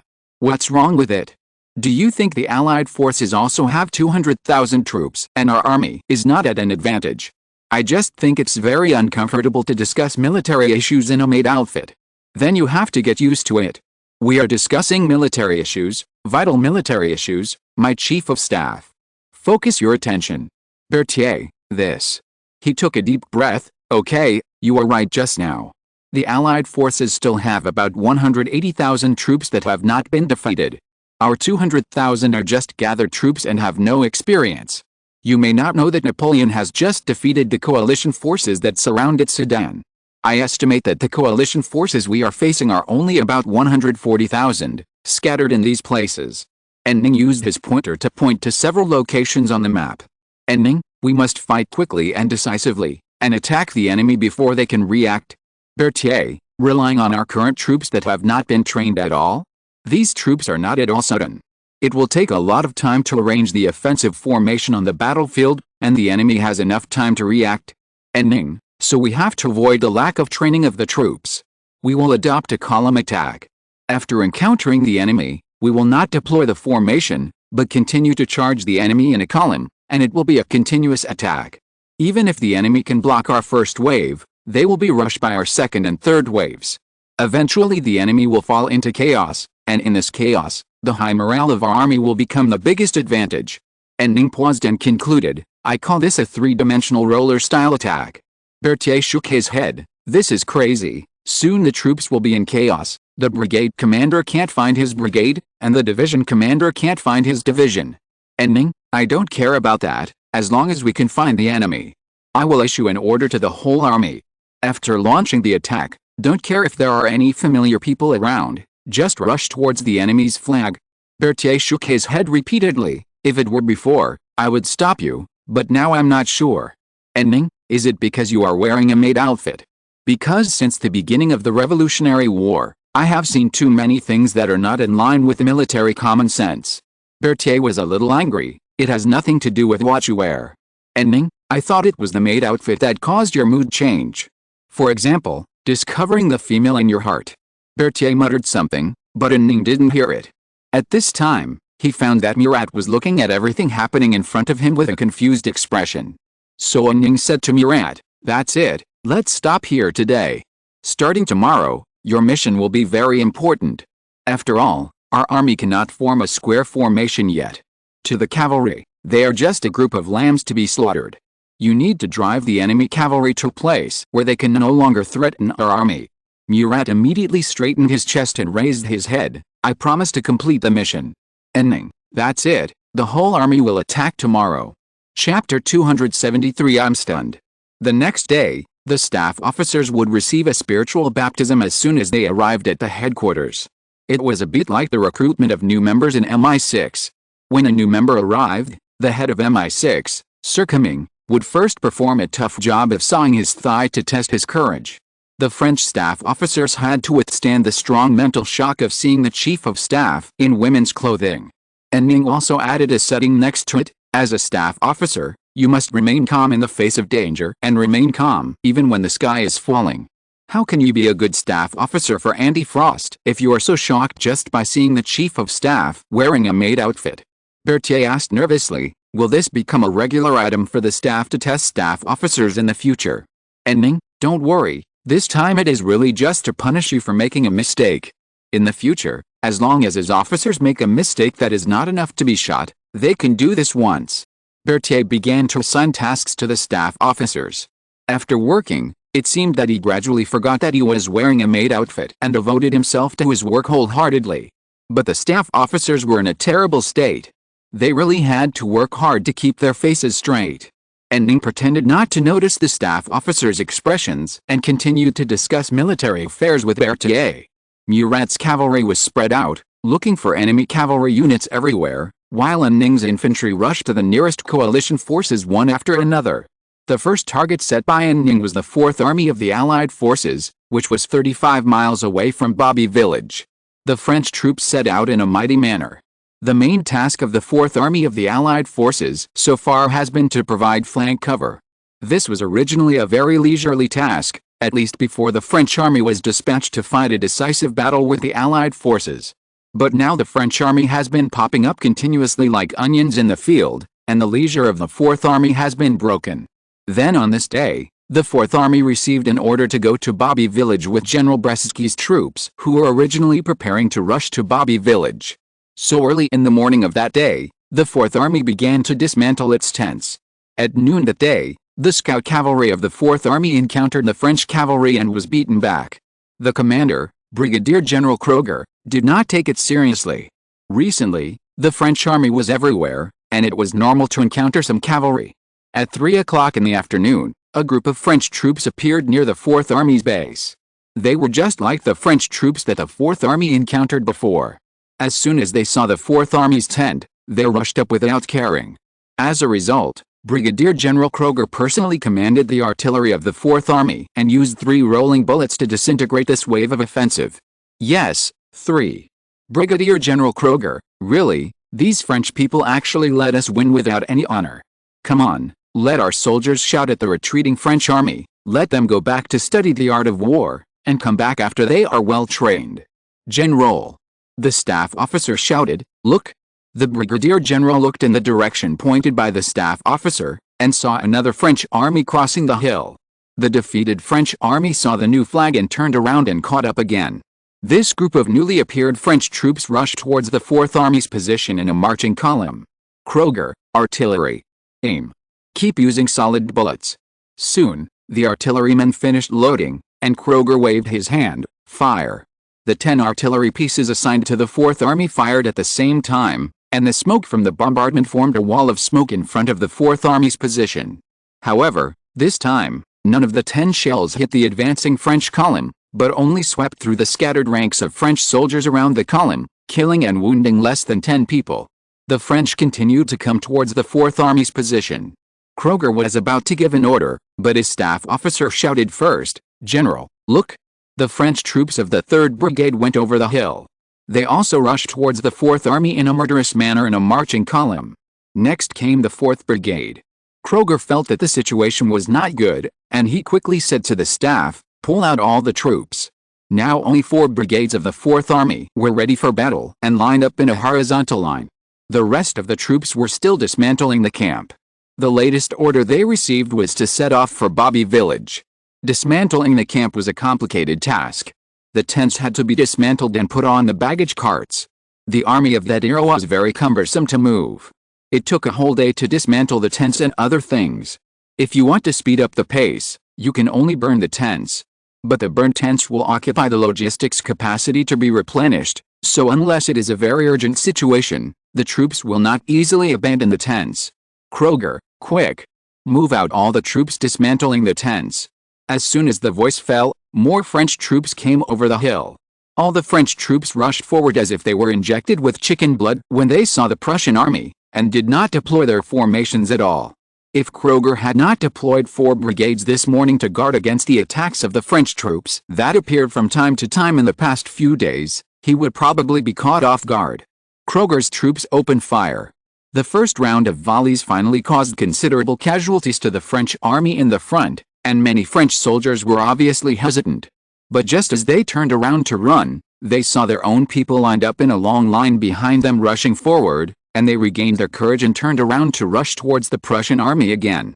On the Prussian side, because they had just finished firing a volley, everyone was reloading, and there was a fire window for a while. The French took advantage of this window and rushed up. However, when the French rushed to the front, the Prussians finally finished reloading. In the second round of volleys, the casualties suffered by the French army were much greater than before, so the stragglers on both sides of the French army that was attacking in a column began to turn around and run. However, an accident happened to the French army that was attacking in a column. Because they were in a column, the front row fell, but the back row didn't know. Not to mention that the back row didn't know, the fourth row didn't feel the threat of death from the beginning, and the people in the back who didn't feel the threat of death rushed up with the people in the front who were shocked by the death of their teammates. The French offensive column just crashed into the Prussian horizontal column. The column was thick and the horizontal column was thin, which formed a local force advantage. The Prussian horizontal column was directly dispersed. The scattered soldiers who had been scattered saw the scene and immediately stopped running. They turned their heads and rushed up again. The French offensive column was like a warship with rams, crashing into the Prussian defensive horizontal column one after another. The Prussian army had 4 brigades ready, but they were hit by 4 French brigades. The French brigade was still a large brigade, and there were more soldiers than the Prussian brigade. Although I have not received any military training, I have not practiced loading flintlocks well, and I can't march in a queue, but I have a lot of people. My morale is high. There is no need to train for bayonet fighting, just stab it. Kruger shouted wildly, and finally stabilized the troops, but new French troops came over the mountain and appeared in his sight. There were French troops coming over the hills from afar, and then they launched an attack in columns. The Prussian army fell into chaos, relying on the usual training and a large number of officers to barely maintain it. The Prussian officer corps played its due role. But at this moment, Frost's flag appeared on the hill. The first Prussian soldier who saw the flag shouted in fear, "It's Frost. The Roman legion is coming." Kruger, there is no Roman legion. Use your brains, how could there really be a Roman legion? As soon as the voice fell, the staff shouted in fear, "General, look behind us." Kruger turned his head and saw a French hussar appear behind him. Blacksmith drew his saber, "Although I don't know what happened, we just came." Everyone form a wall formation. The cavalry quickly formed 2 rows of horizontal columns like a city wall. The distance between the 2 cavalrymen was so close that their knees were touching each other. Michel Ney, Cavalry Company, forward. A brigade of cavalry swept across the land like a gust of wind. The Prussian army collapsed. Chapter 274. The collapse of the monarchy began with their army. And Ning was surprised by the appearance of this cavalry unit. The French army is now in great need of cavalry, mainly war horses. Most of the people who raise horses in rural areas are nobles, and many horse farmers have good relations with nobles, so many of them have directly defected to the royal party. The current cavalry of the French army are all former cavalry units that tended to the Republic and then joined the National Guard. The newly formed cavalry units are basically zero, and the existing cavalry units are also non-renewable resources. If a horse dies, it will be one less.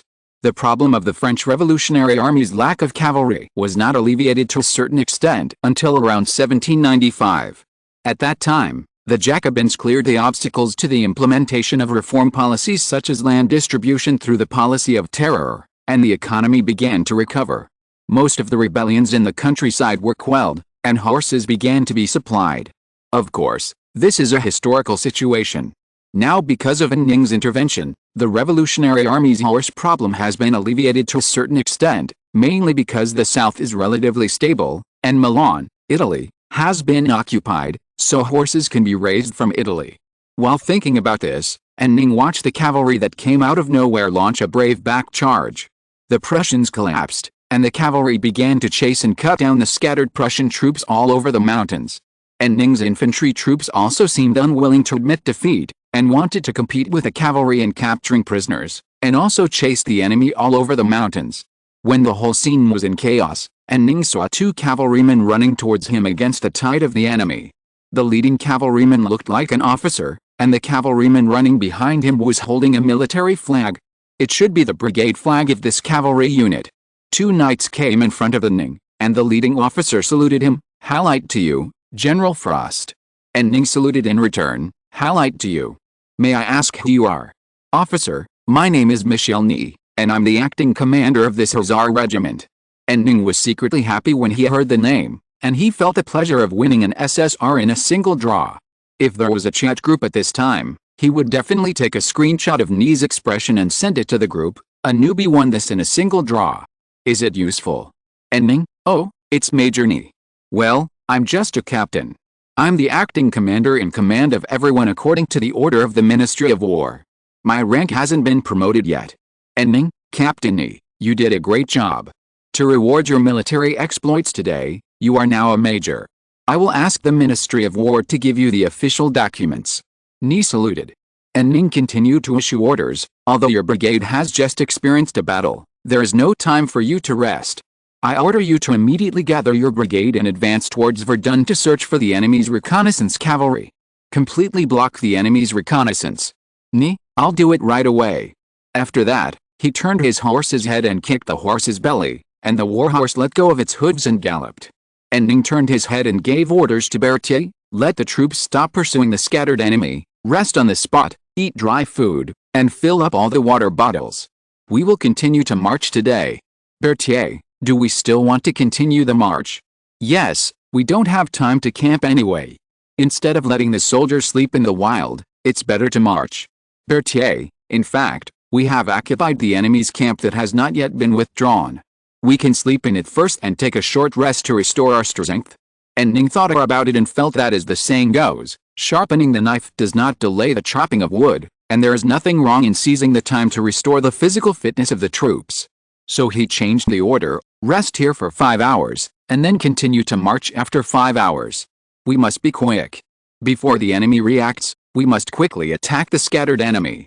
Late that night, the Allied command finally grasped the full picture of what happened. Frost and a group of French troops rushed up aggressively. "Alphonse, we should mobilize the troops immediately now and completely defeat Frost on the front battlefield. The French army has such high morale now, purely because of Frost's personal reputation. And he is also having a negative impact on our army. Ordinary soldiers are making him more and more legendary. We must defeat him once and completely break his myth." "Duke of Brunswick, I agree. Frost just defeated the Fourth Army. Judging from the way he used a column attack, it is very likely that he was trying to avoid the shortcomings of his troops' lack of training. Next, he should set up camp at the location of the Fourth Army, restore the organization that was completely messed up due to the melee, and clean up the battlefield by the way. It is estimated that we will have a day to mobilize the army. Alphonse, we estimate that the number of Frost's troops is between 60,000 and 100,000. We can concentrate about 100,000 troops in one day and deploy them at this location." Alphonse gestured on the map. He looked confident. "We will then withdraw the troops surrounding the Verdun fortress as reserves. These reserves should join the battlefield a little later. If the decisive battle is scheduled for 2 days later, the reserves will join the battlefield in the afternoon of the day of the battle. It is just when the battle is coming to the final blow. Whoever puts the remaining battalion into the battlefield at the end will win." Brunswick nodded. "It is a very reasonable plan. Let the staff start working on the map. Our troops are highly trained and professional. They should be mobilized faster than the French army. Ning, the key to action is speed. Rush at the fastest speed before the enemy reacts, so we don't have time to restore the chaotic troops to normal. Let everyone join the troops nearby and obey the command of unfamiliar officers. Anyway, we are all revolutionary soldiers, fighting for a common goal. We are not afraid of chaos. Our common belief in fighting for the revolution and the motherland will connect the entire army together. The cumbersome procedures of setting up and dismantling camps can also be omitted. These can be handed over to the special baggage team. The troops do not need to be responsible for setting up camps. They can lie on the ground to rest when they are tired. I believe that the high patriotic enthusiasm can help them overcome this small difficulty. A big reason why the kingdom's army needs to set up camps is that if the soldiers sleep in the wild, they may have to run a lot in one night. After all, the army is essentially forced to work hard by the nobles, not to fight for themselves. Berthier, it's too contrary to common sense. Admit the reality. Times have changed. The old common sense can no longer be used to measure the current French army, my chief of staff. And Ning paused and looked at the other officers. Now the brigade commanders of the entire army are gathered at his headquarters. Everyone, this war is a war between a new army and an old army. This new army will have completely new characteristics and cannot be measured by the standards of the old army. I boldly predict that they will exceed everyone's cognition. It won't be long before European countries will have to learn from us to carry out military reforms. In the process of military reforms, the ideas of the Great Revolution will be passively exported to various countries. The collapse of the monarchy begins with their army. Chapter 275 Eagle Emblem. Alvenzi spent the next 2 days in shock. The French army was moving at a speed that was beyond all military common sense. On the first day after the collapse of the Fourth Army, the French army appeared in front of the Third Army and launched an attack on the Third Army. When Alvenzi first received the battle report, he thought it was the French stragglers who had recently appeared like locusts, and just thought that the Third Army's assembly would be delayed a little. Unexpectedly, after one morning, the Third Army sent an urgent report saying that it was besieged by a huge number of French troops and could no longer hold on. Alvenzi hurriedly transferred the troops that were gathered to prepare for a decisive battle with Frost to the direction of the Third Army, and as a result, the defeated soldiers of the Third Army ran to his headquarters one after another. The Third Army had been defeated by the French. However, Alvenzi adjusted the plan overnight, believing that the French army would at least stop and reorganize after annihilating the Third Army, and would have to wait at least one day before continuing the battlefield maneuvers. As a result, at dawn the next day, a large French force appeared in front of his own team. As a veteran in his 70s, Alvenzi had military common sense deeply imprinted in his mind. He could not understand such a French army at all. Alvenzi looked at the French army that suddenly appeared, and murmured in front of everyone, "They actually did not hold a celebration banquet or rest after defeating the Third Army, and immediately rushed to attack us overnight? How did they do this?" No one could answer Alvenzi. Before Alvenzi could think of an answer, the French army began to take even more incredible actions. They launched an attack in a column. Although Alvenzi was greatly shocked, he immediately organized artillery to bombard the French column. The French army charging in a column immediately suffered heavy casualties. Generally, a rolling solid bullet can only kill 6 people at most when it passes through a horizontal formation, because there are 3 rows in a horizontal formation, and a shell can only kill 2 people in one row when it penetrates a horizontal formation. If you want to kill 3 people in the same row with a solid bullet, it is physically impossible. After all, the diameter of the shell is only so much, and at most it can scrape 2 people. But if this kind of shell hits the column, the situation will be completely different. According to Alvenzi's observation, a shell that hits the front of the column will take away at least 10 French soldiers. Sometimes it even happens that the shell passes through too many human bodies and loses kinetic energy and falls to the ground. Generally, a platoon column has only 50 people, and this is because the French army has a large organization. Losing 1/5 of the people at once should be a collapse, but the French army did not. The French army will collapse only after losing 20 people in 2 shots. Then the rest is a simple math problem. The main force commanded by Alvenzi has a total of 30 artillery pieces. Even if every shot is accurate in a salvo, and there is no situation where 3 guns hit the same column, a salvo will only disintegrate 15 platoons. Now the French army is attacking Alvinzi with as many as 40 platoons, and new platoons will continue to join the battlefield. With a simple calculation, you can know that the French army will definitely rush into the coalition formation for hand-to-hand combat. Alvinzi comforted himself, we can still rely on the infantry's volleys. As soon as he finished speaking, the volleys began. After the first round of volleys, the French army fell. After all, the Austrians had been fully trained and their shooting skills were still good. However, the French troops did not react at all. Alvinzi looked at everything in front of him in confusion, and finally, he realized what was going on. When the front row fell down due to the column charge, the back row basically didn't feel it. Once the front row of a normal 3-row horizontal column was shot and fell down, the people in the second and third rows would be affected to a certain extent and start to get scared. But the column had more than 3 rows, he had a full 10 rows of people, and as a result, the casualties in the first row greatly reduced the morale of the others. Alvinzi, such an unreasonable thing actually happened. At this time, the Duke of Brunswick still maintained a very optimistic attitude. He said, the French seem to have found a way to attack without caring about casualties, but grape shot will disintegrate them. As soon as he finished speaking, the grape shot opened fire. The French column, which was bombarded head-on by grape shot, fell down in the front third at once. Seeing that things were not going well, the remaining people immediately began to retreat. However, the problem came back again. There were too many French troops. Even if 1 or 2 platoons were defeated, there were still a lot of French troops rushing towards the coalition forces. Then, the most desperate thing happened. Frost's flag appeared at the other end of the battlefield. The French soldiers who were originally fleeing saw the flag and immediately turned around and started to walk back. Alvinzi looked at Frost's flag in the distance, and the first thought that came to his mind was, this is not an eagle flag. Don't you see the eagle emblem? He quickly waved away this idea and turned to ask Brunswick, is there any way to repel the enemy now?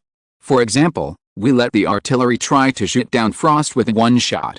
Brunswick raised a thumb, gestured to measure the distance, and shook his head. Frost is very wise. He stopped outside the range of our artillery. The range of artillery in this era was not that far.